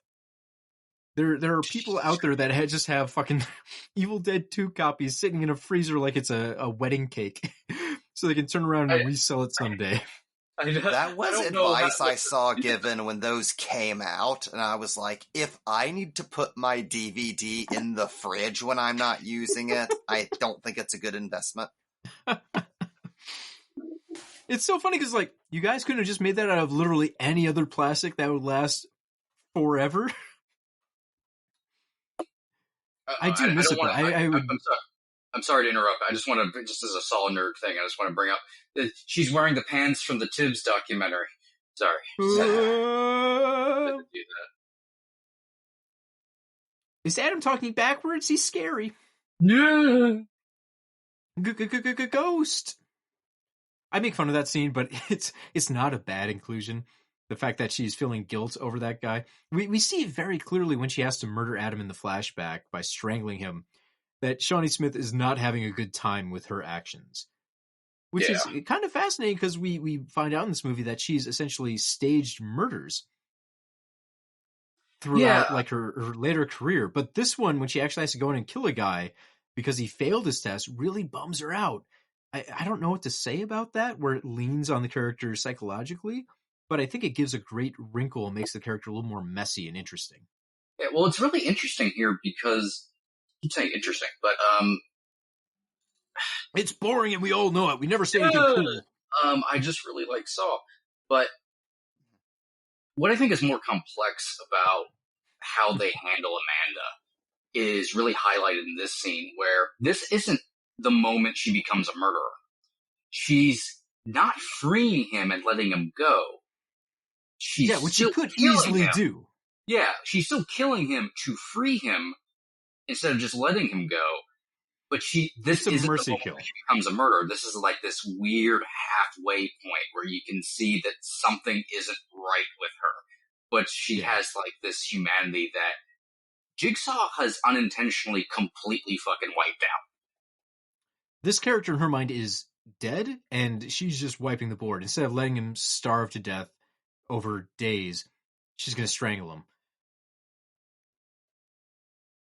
Which is mercy, a thing we don't see a lot with Jigsaw characters. In fact, we don't see a lot of great characteristics of Jigsaw characters across the franchise. Humanity is, in general, presented in a pretty grim way. Even the ending of this film, it's a weird blend to me, because it refutes Jigsaw's idea that if he hurts people enough, they will become better, which, yeah, that's a pretty fucking stupid idea. We should stop abusing people and thinking we'll make better people out of them. However, to get to that point, they have to show that, people will always be awful. They're incapable of making good choices. That's maybe not fair, because Jeff does try to save everyone he encounters. He just does a really shitty job of it. But it kind of comes down on the side where, in the Saw universe, everyone's pretty much bad at heart and can't fix themselves. Well, I think if there were any kind of moral takeaway from these movies, at least from the early ones, it's just that people will always default to their worst behavior if you back them into an unwinnable situation. The Kobayashi Maru? Pretty much. I mean, I gotta think that's they did get Kirk to cheat. He broke Star Protocol. I do think that's one of the ironies of this film, the idea that Jigsaw is trying to educate Amanda about like her unwinnable traps while missing the thing directly in front of him, which Amanda tells him at the end, which is there's no difference between the two of them. All of his traps are ultimately unwinnable and wrong. It doesn't matter if you survive, you didn't win. All abusing someone to improve them does is scar them further. So to say one nice thing about the Jeff plot here, we do get a moment like this where he actually fucking saves someone. It's pretty rare in Saw for like victims to actually talk to each other, it feels like. Yeah. But he has this moment where he explains his point, like, hey man, literally I could have sentenced that guy to the electric chair. You would still feel like you feel. Which is a pretty valid point, the way the character's written. That's an important point to make, and it's a really important thing for Jeff as a character to hear on his emotional journey. It's great we got that little scene. Jeff naturally like rages out and cuts into the next trap before he can digest that bit. And we're put into another trap. I'm a little torn on this one because it's such a gruesome way for this guy to die. He did kill a kid, but they also show that it was not like malicious in any It way. was an accident. Yeah, this is one of those things where you fall more on like Jigsaw's an asshole. This guy doesn't deserve to be ripped in quarters like this. I mean, this is where, in case you didn't get like the divine comedy of it all and the biblical nature of everything, hey, here's a dude on a cross. A cross slash like Vitruvian man thing, which I love because that really sums up how Jigsaw operates. Like this religious versus this religious melded with design and technology. Not to mention the fact that it's called The Rack, bringing in Inquisition imagery. The Rack. So do we think this is about as far as you can push a saw trap before it becomes silly? Yeah. I would say so. Because it's very gruesome, but it's also like, goddamn, this would take a decent amount of work to set up to like be able to twist each limb individually on a timer. Like, this is some solid engineering. I remember sitting in the theater going like, okay, this is really cool with this. This is up like to a line. Like this is very different than shit we've seen before. Like this is big. This is really big. And I never expected that it would actually get bigger and really ridiculous until there's like melting ice cubes and jackhammers and shit. But this is definitely like at the line of where it's not in I think like the opening trap of Saw. world. Yeah, I think the opening trap of like Saw 5, if I'm remembering right, where it's like two people fighting and there's a buzzsaw between them. Yeah. Is when it gets to like, this is a little much. That's That's just the one I referenced in the last commentary as the moment I gave up on the series. So it feels like it's glancing on, we've gone too far. They've mentioned on the commentaries, though, it is incredibly difficult to create a simple trap that really strikes right at the audience. Because anyone watching this, whether you think it's too complicated or not, they're going to identify like, oh shit, having all of my limbs basically twisted around would be excruciating. Like it's woof. They get to the emotional core of the trap fast enough where you can ignore kind of this up. I'm sorry, I get distracted by this every time because it's very silly that there's just a shotgun that he has to somehow maneuver around.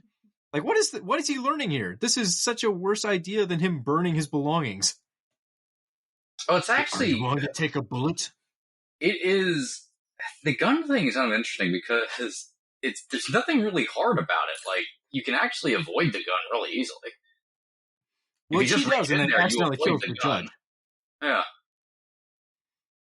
But it's also weird it takes him so long to just pull the thing. Like, the judge steps out, I was like, you have to do it, Jeff.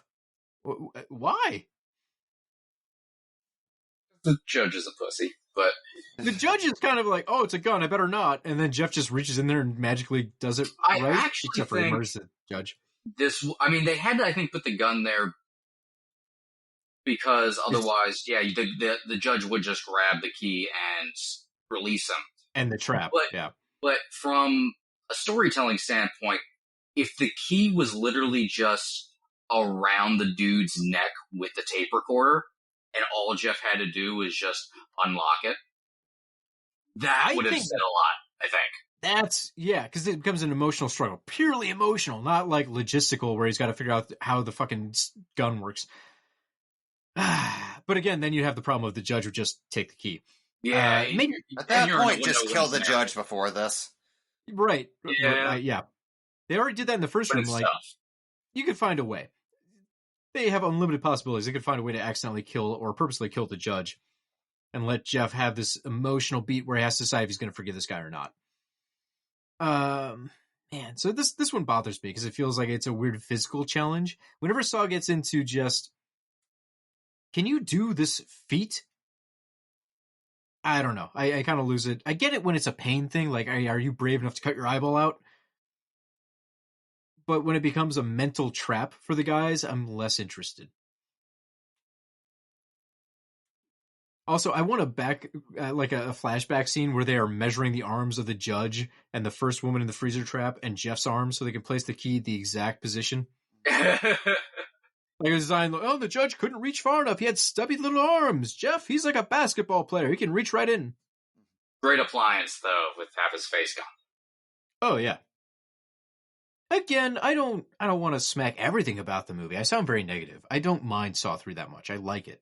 And I think the gore is really great in this movie. The brain operation scene, that's incredible stuff. So realistic. Even this, like, I think there's some moments like when the bone's spurting out where maybe it's a little CGI assisted or something that don't look quite right. By and large, we have some fantastic stuff like that. Like the makeup appliances and all of it are very good. But it doesn't seem gore overwrought. Like, not to keep saying, like, oh, the sequels are really bad. I mean, yeah. That's just a kind of a fact where it did become more hostile-like. Or it is, that there is a lot more gore. I would like to say, honestly, I just finished my Malort drink, and I feel like that guy having his head just twisted after he's already dead. The fact he keeps clicking, by the way, also this shot, fucking him kneeling in front of it, it's so good. Man, working at an actual machine shop when I was in high school, it was always terrifying when you talk to the guys in the back of the shop who worked the lathes, and you'd be helping them. They'd be like, all right, no long hair, no, like, headphones or anything. If that gets caught in the lathe, the machine does not care about human flesh. Which is, being like 16 and hearing like, the machine does not care about bones. It's such a horrifying thing to hear, and then they tell you like, yeah, man, one guy got stuck in there and it wrapped him all the way around before he hit the stop button. He was lucky we didn't scalp him. It's like, cool, I'm 16? You want me to do that work? Okay. Machine work is terrifying. It's true. According to the Tetsuo films, machines do care about the flesh. Hey, long live the new flesh, everybody. Cronenberg, it's all about the flesh. Did you ever stop to think how interesting Saw would be if other directors got their hands on it? Like, what would a Saw movie from David Cronenberg in his prime be like? He would still have shotguns blowing heads up. It'd just be the sort of scanners. But you'd have a very different product. Like the brain tumor stuff. Is the new game. Did you just turn into the surgeon from Flapjack? Surgery.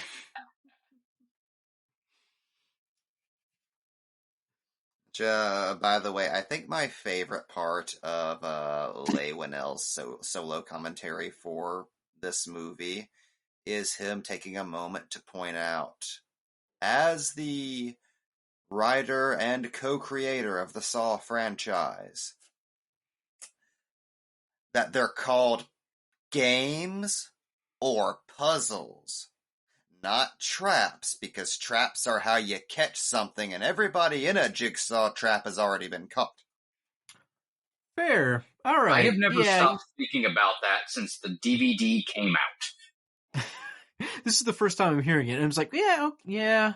God damn it, I've been wrong for so many years. One thing I forgot to point out, I should have mentioned this earlier. The Radler that I'm drinking is actually grapefruit with blood orange. Oh. Blood orange, blood. There will be blood. There will be blood orange. I'm now drinking the Radler by itself, and I liked this beer. I had one to test it out before I made the cocktail a couple days ago. Having finished the cocktail and now drinking this Radler, it's ambrosia. It's amazing. It's not that good, but my mouth is just like, you can drink something without feeling like your soul is getting torn in half? What? My God. I thought I would adjust to Malort after a while. Like, you take enough shots of it, you'd be like, whatever, it's cool. No. It just is poison every time. But it does make everything taste so much better afterwards. It really, you get like that shine back in your life. Or like, oh God, I could be drinking toilet water and I'd be so happy right now. Cut my foot off and I'll jump around that prosthetic. It's going to be great. Malort vodka. It makes you not mind that you just saw it. Oh no. Malort and vodka, which a good vodka shouldn't taste like anything. Vodka is supposed to be a clean alcohol.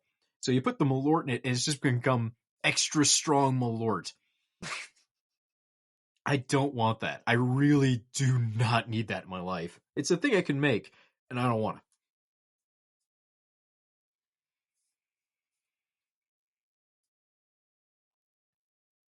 So if I'm not mistaken, I think this scene is new to the director's cut.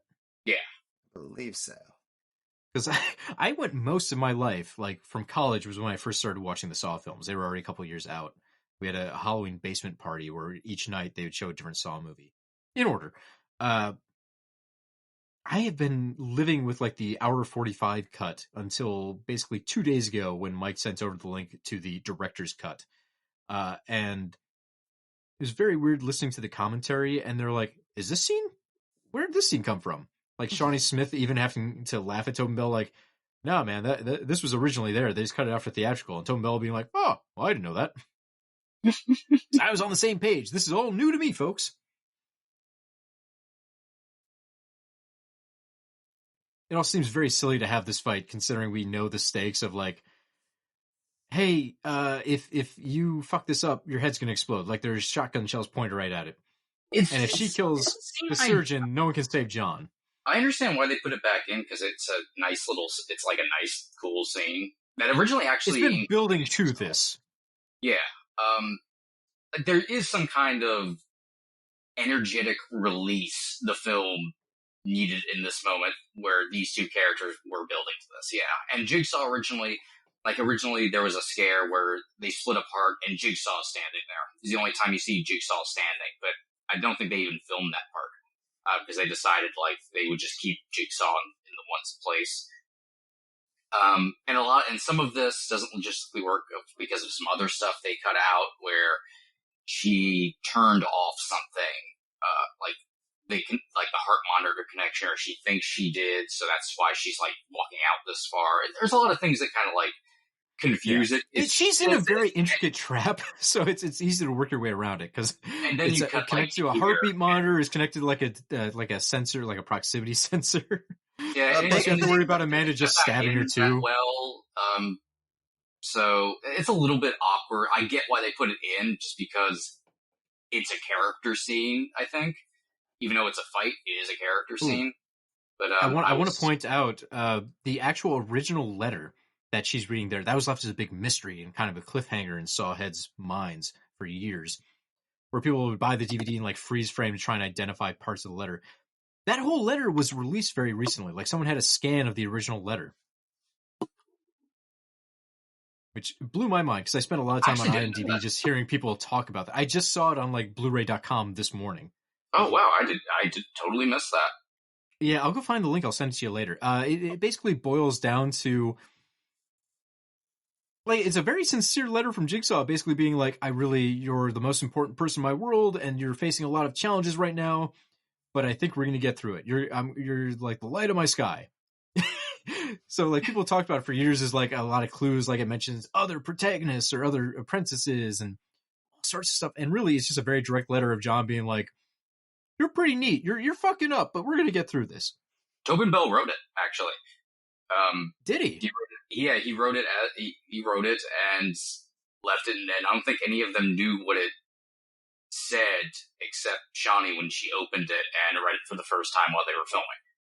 Oh, so they did like a Willy Wonka thing. So it was like a live reaction. Yes. And they point out in the commentary, like Bousman makes it very clear, the letter's not important.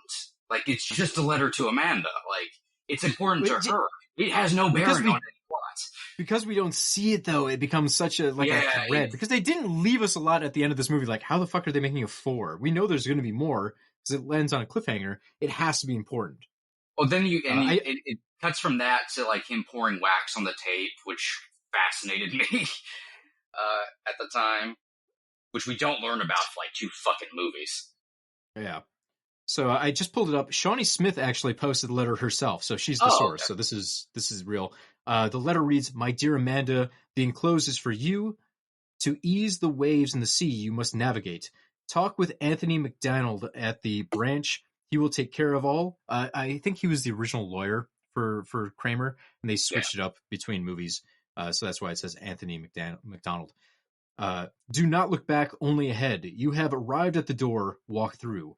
Don't look back. You are strong and well. I know you think you have nothing to teach. We teach what we need to learn. That is enough. May I always breathe life into your soul as you have done to mine. With love and hope, I believe in you, John. there we go. A 16-year-old mystery was revealed basically like yesterday. Teaching is a big theme. Well, and I mentioned before too. There's that idea of it's not romance between the two. It's not sexual romance, but there's teacher Padawan. That's too nerdy. Protege. It's mentor-y. Yeah, protege kind of. It's that throughout the whole film where it's a guy who realizes his student will not live up to what he has done, but he loves them too much to admit that and wants to give them one last way, to kind of prove that they're worthy of the legacy they're going to inherit. I think that speaks to the ego of John. Very much That's so. my interpretation of it. Well, John has a high opinion of himself, and he just thinks that she is not matching what he's laid down, but he still loves her because she's the one that loves him. Yeah, but there's also this notion of, to Jigsaw, she's a protege, she's an apprentice, she's a function. A daughter, everything. Yeah, well, I think that's where it kind of stops, where there is some sort of love, but I don't think it's father-daughter for Jigsaw, but for her, it's father-daughter. She feels like he's adopted her, and that's what she's struggling with. Sorry, this is great conversation, but I don't want to interrupt. This is the thing we were talking about earlier. So in this fight between Detective Matthews and Amanda, the MPA had a lot of problems. They went through like 8 passes or something nuts like that to try and get this cleared, and they had to do math like, okay, how many times can he bash her head against the wall? And we're seeing that now. There's 1. I thought there was going to be more. 2. There we go. Like, it's so many hits against the wall. The MPA was like, no, you can't. You have to cut it off earlier than that. It's too violent. Which maybe we think is silly now. I think looking at films of the past, we always are like, oh, why is that the cutoff? But taken in the moment, it's still fucking insane that this guy just rams her head against the wall like 8 times. I'm pretty sure she'd be dead. Yeah, that's, I think, why the MPA had a problem. Like, in real life, if you do that to a person, bang their head against the wall with that much force that many times, you'd have bloody pulp. Yeah, I never liked that stuff. Not because it's overly violent, because it makes me go, okay, we've officially entered fantasy world. Like this character should be dead from that much brain. Yeah. Or at the very least be kind of fucked up in the immediate aftermath of this.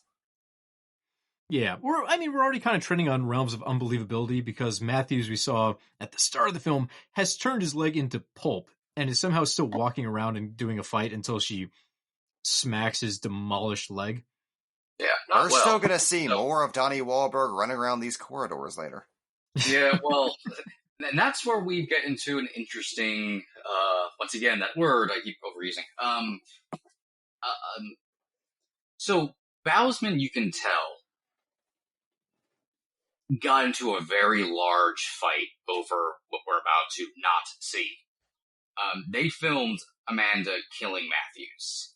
Pictures of it exist of her walking up and murdering him, stabbing him in the throat. Yeah. The producers and I'm much more on the side of that. That's something they should have done. I think it was a mistake they did not, but they needed ammo for like future movies. That's what it came down to. Bousman's thing was, I'm trying to make this movie the best this movie it can be. You are hurting it by wanting to be ambiguous. Because at one point, Eric Matthews didn't just like survive. He was a very big part of an early version of Saw 4. Mm-hmm. Until he just was he was around for a couple pieces of plot, but was never like a big deal. So which actually kind of makes it more infuriating. Like, okay, if at least he was being saved for a big plot, that was one thing. But just showing that he's alive at all kind of fucks this. To Bousman, they wrap him into a plot later, but it's not satisfying for him, and it's not satisfying to the audience. It just wraps up loose ends. But they could have done right there, and it would have justified those flashbacks a lot more. Yeah, and it removes something from Saw 3. The whole point is she kills Eric Matthews. That's the moment she becomes a murderer. She's no longer Jigsaw's and it works She's so just a serial killer. well. Yeah, and you have that callback too, where he explicitly says, "You're not Jigsaw," which calls the philosophy in question that she's supposed to be the protector of this legacy, and she's failing. We find out later on this whole test is to see if she can carry on that legacy, which she fails.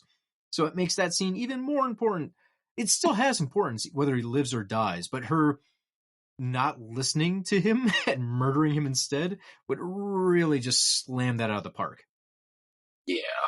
And Bousman attempted to edit in a way where it heavily implies that, but he knew that, the producers are going to bring back Eric Matthews, and there's nothing I can do about it's going to undo that when there's a Saw 4, and there's going to be a Saw 4. Even at the time, they knew there was going to be multiple more. Even if this one had flopped at the box office, the first two made way too much money for them to even stop the franchise. The wheels were just turning, and they knew there was probably going to be at least 5 Saw movies at this point. And I think that's where I, as a Saw head, kind of started to pull away.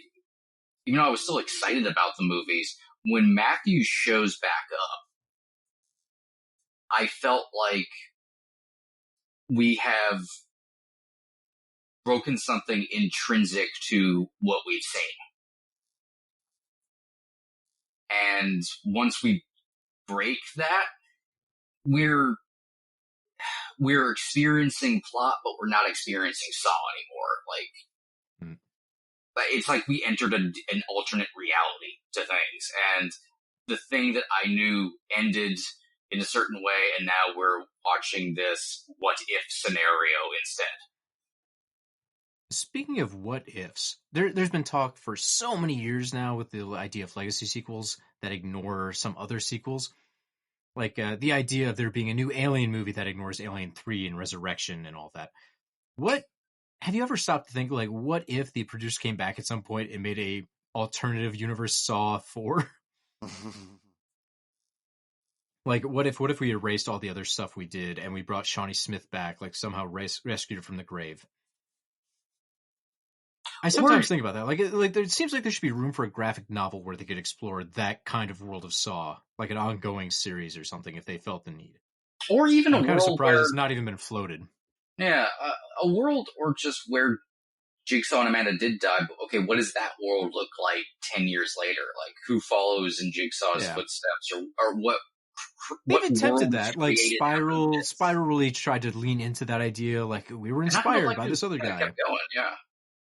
I feel like there's more to plumb the depths of there with that idea that I think, maybe didn't come out at the right time, but maybe it actually would have done better as like a TV series or something. But I was thinking about that too, because like The Purge, which is kind of a funny one because it's almost an anthology the way it is already, that got its own TV show that ran for 2 or 3 seasons. Yeah. And it almost feels like a Saw series, despite the graphic violence that could be toned down for television, could work. Like the big twist would come, but you would spend a whole season building up to it. You could have... I think there's a lot of potential in a series that no one's ever really floated the idea, as far as I can tell, of doing Saw as TV. Two things that spring to mind there. One, it's frankly fascinating that all the times they've tried Saw and it's failed, they have never resorted to the idea that Saw doesn't belong on the big screen. It's not a Hellraiser where they decide at some point, fuck it, this is direct-to-video. They've stood strong and been like, no, this is a $100 million franchise. Each entry should be making bucks.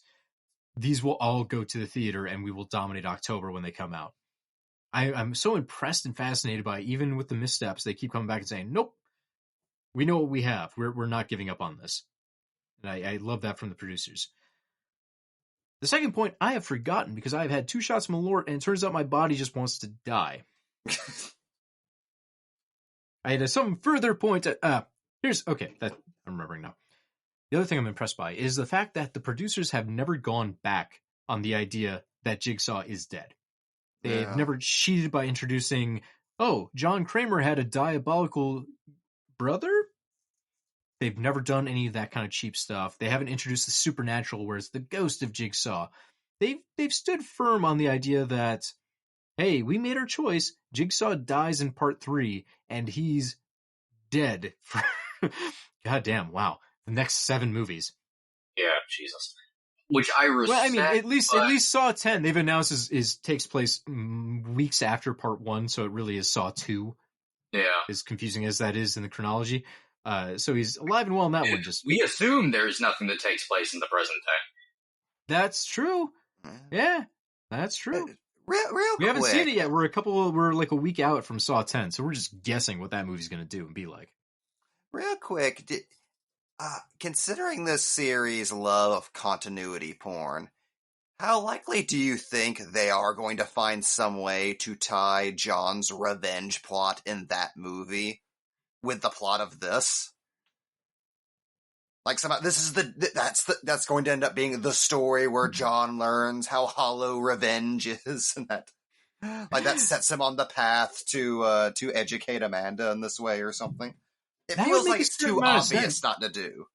Yeah. Right. Well, the whole thing of it too, right, is the plot of Saw 10, from what we know, is John goes to Mexico for a miracle cure for his cancer, and they dupe him. It's not an actual cure; they just take his money, and so he gets revenge on these people. The obvious solution to that is all these people probably die. I don't know, maybe he lets one or two of them live so they can do other spin-offs. Who knows? But we know John's still dying of cancer by Saw 2 or 3. So the revenge has to be very hollow. He kills people, but it doesn't solve his root issue. So to Jamie's point, it would make perfect sense that that's kind of the moral that they impart with that movie. Particularly with Amanda coming back as well, that would give it a some reason to do that other than fan service. Yeah, well, money. I'm so fascinated by what they're going to do, though. Saw 10 somehow makes like $120 million. Like, what if Saw 10 is actually really successful? What are they going to do? Are they going to keep making Saw movies that are technically prequels to 2, where John Kramer is just dying slowly of cancer and we know he makes it through? And Shawnee Smith looks like 15 years too old for her like current role.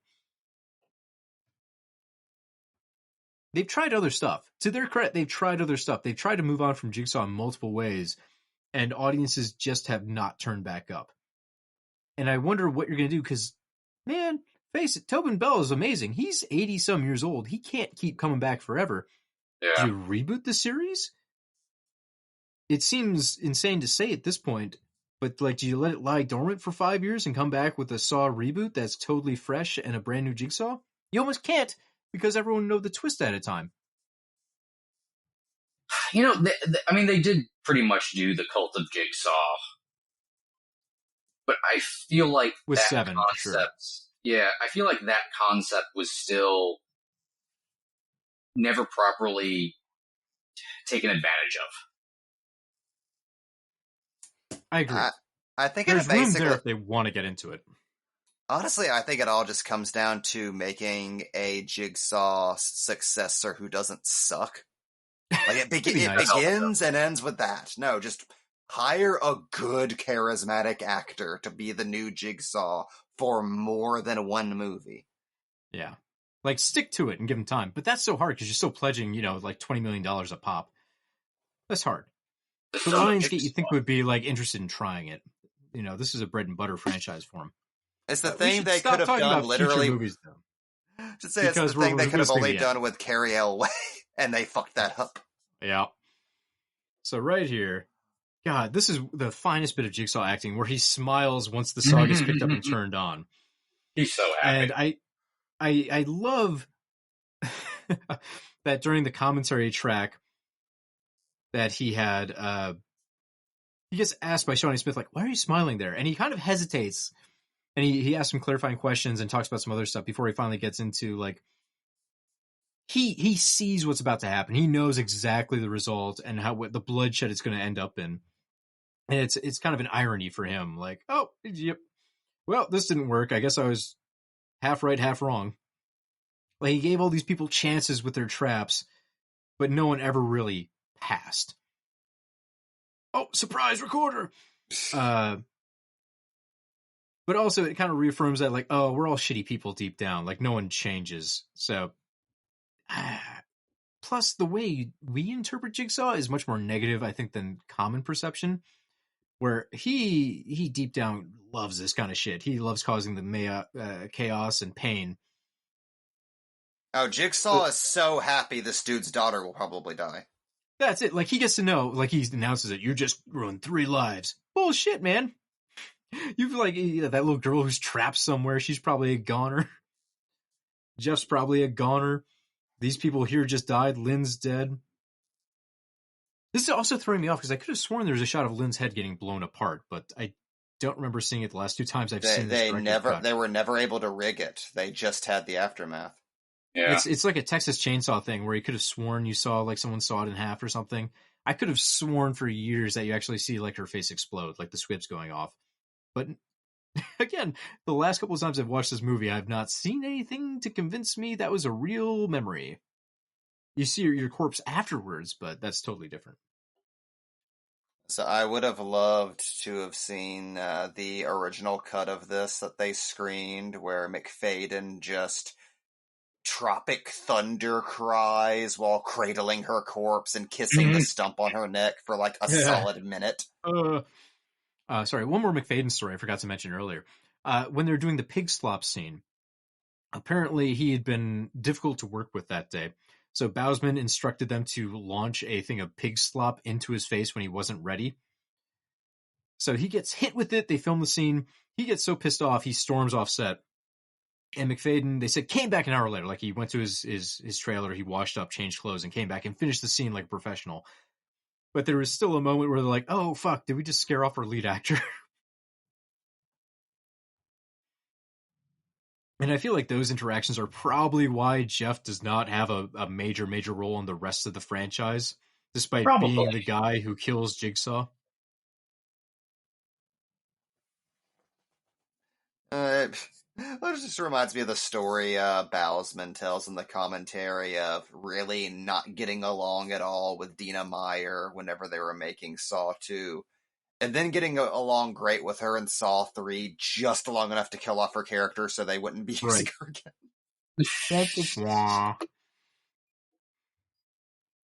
It's a bummer because you can imagine this being a perfect way to cap off that trilogy. I mean, right, you've killed off your obvious Jigsaws. Tobin Bell's philosophy has reached its natural conclusion. He couldn't save anyone, and he probably just made things worse for all people involved, and now he's dead.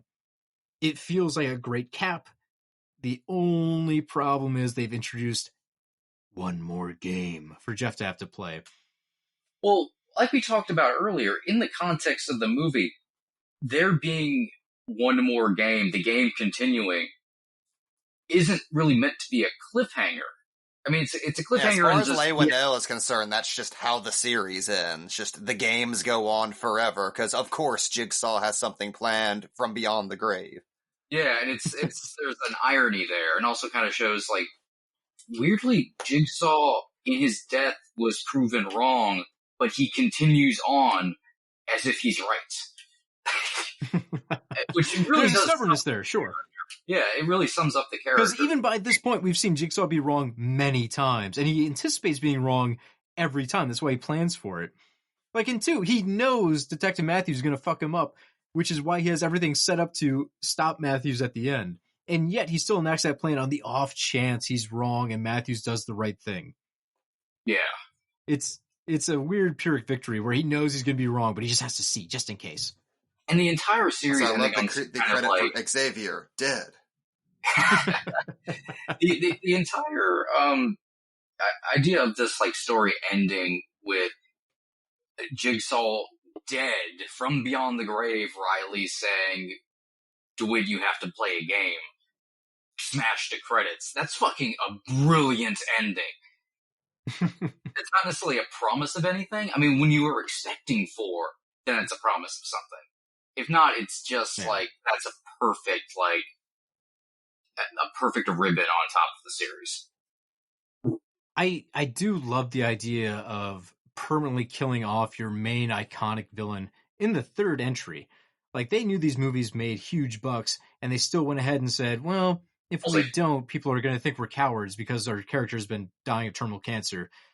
We got to make this step. And they didn't find some cheap way to keep him alive or anything like that. They just went and did it, and it really acts as a great trilogy ender. It's very bold to go back to Hannibal. It reminds me of the ending of season 2, where it's like, fuck, how are they going to make more? That was such a good ending. They had maybe less good results in Hannibal Season 3, but that depends on who you talk to. Saying Right, that, like- whenever you set up this cliffhanger ending and the next movie doesn't deliver on it at all, or even ever attempt to, you started off the next chapter on the wrong foot. You do remember fans were mighty...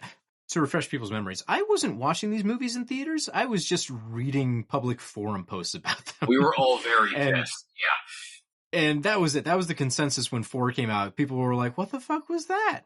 Like, it didn't continue on the story. Yeah, it was like a sidequel, but by and large, the perception of it was anger. It was frustrating. It blue-balled the fans, and people were not happy. And I think that's when they started to lose their core fan base. You see it in the returns, box office-wise, for the remainder of the Saw films. This is where it peaked. Saw 3 is where they made the most money worldwide. And after that, the returns diminished. Oh, Balsman has said, in the past, like in these years, like since leaving the franchise, like the second Winnell was gone and the Saw machinery started, then suddenly everyone involved had their own idea with what this story needed to be and what the Saw identity was, and everyone wanted to make their big splash in the mythology and put their thumbprint on things. Yeah, that's the shame. Everyone thinks, hey, I'm the secret ingredient, and it really is. Boy, a lot of things came together at the right time in the right way, almost accidentally, almost by luck, obviously skill. And it's hard to replicate that, and it's hard for anyone to take credit. And as soon as people start trying to modify that formula, it morphs and it falls apart. You lucked out the first time, and any twists on that are going to fuck it up. Again, we're lucky because they made them so fast. That process took 3 years to really come to fruition and start messing with what we love about Saw. Yeah. And I say that not as anyone's malicious about it or too egotistical and they killed it. It's natural. Like, I think that would happen no matter who you had in charge as producers or directors. Eventually, people are going to think, well, this is how it should be done. I've been here since the start. This is what a Saw movie is. And maybe takes it in a slightly different direction than what the masses think a Saw movie should be. But that's a conversation for Saw 4. We're gearing up. This ends the Boppin' a Movie commentary for Saw, The Good Years. I should have made worse Malort drinks for the worst years. Maybe I'll do it the other way. I'll make them better. I don't think it's possible. No, it's really not. No. I can't stress how bad that cocktail was. I've drank a lot of bad cocktails over my years. You ever have like Bar Wop where they just like collect all the stuff out of the spill trays and just dump it into a glass at the end of the night? That's better than this. Anyways, good movie. That's though. the We watched note. a good movie. That's the note I want to leave Saw 3 on. Don't drink Malort. That's the note of Folks, every. folks, if you want to listen to more Box Office Pulp commentaries by us truly, you can find us on boxofficepulp.com. We're on pretty much all of the major podcast providers. You can find us on things like Spotify, probably iTunes. I think we're on iTunes, right? Yes, it's called Apple Podcast now. Get it right. I'm an old man. I refuse to learn. We're on the Stitcher, right? I'm going to still say that till I die. So just look up Box Office Pulp. You'll find more of our commentaries. We're going to hopefully continue the Saw series to the bitter end, concluding maybe with a commentary of Saw X whenever that comes out on DVD. Yep. See how that goes. I'm real excited to see a man's eyes get sucked out by giant tubes, assuming that's what's happening in that poster. I have not gotten excited for a Saw movie in a long time, but I've totally marked out for Saw X. I'm excited. So, folks, we'll see you on the other side. Fingers crossed for Saw 10, which will be debuting maybe even before you listen to this podcast. I don't know a release schedule. I'm clueless. I am just a voice. I don't do any of the work.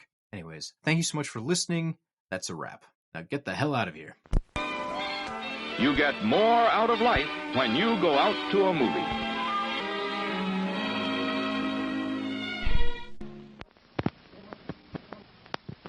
Please remember to replace the speaker on the post when you leave the theater. We didn't get a good game over to end this one, did we? It would be kind of embarrassing, I guess, if John Kramer did a game over as his throat's bleeding out. He gave a pitiful game over to Amanda, but yeah, it's not over. It would for have been really weird if Jeff just shouted "Game over" and everyone was like, "Jeff, where'd you hear that from?" He's like, "No, don't worry about it." That sounds Just like a very Lynn's Jeff thing headless to body gurgles up game over. So this ruins my idea of having a game over ranking, considering 3 doesn't even have one. So this is automatically bottom of the pile. 1 always wins. That's the problem. Yeah, 1 is probably the best for the And game four, overs. 4 is always at the bottom. Game over. Game over. Why does he sound like Rocky? Because he looks like what Rocky looks like after he gets beaten by Ivan Drago. I'm sorry, Calcis Mandalore. I'm sure you're a lovely human being. I really actually like you and other things. I just hate the character you play in this. And also your hairstyle leaves a lot to be desired in these pictures. I really like that we're including all of our apologies in the post-credit scene that might get chopped. So one day, Casas Mandalore is going to find Mike from his Twitter account and beat the shit out of him. Oh, thank God. Mike has found his own Frank Grillo. Shut up, Jamie. I was almost free. I remember 10 years ago. This is Box Office Pulp Guy, and this has been a Pulp Podcast production.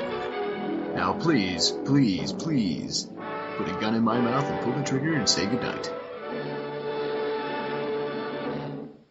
And now, on with the show.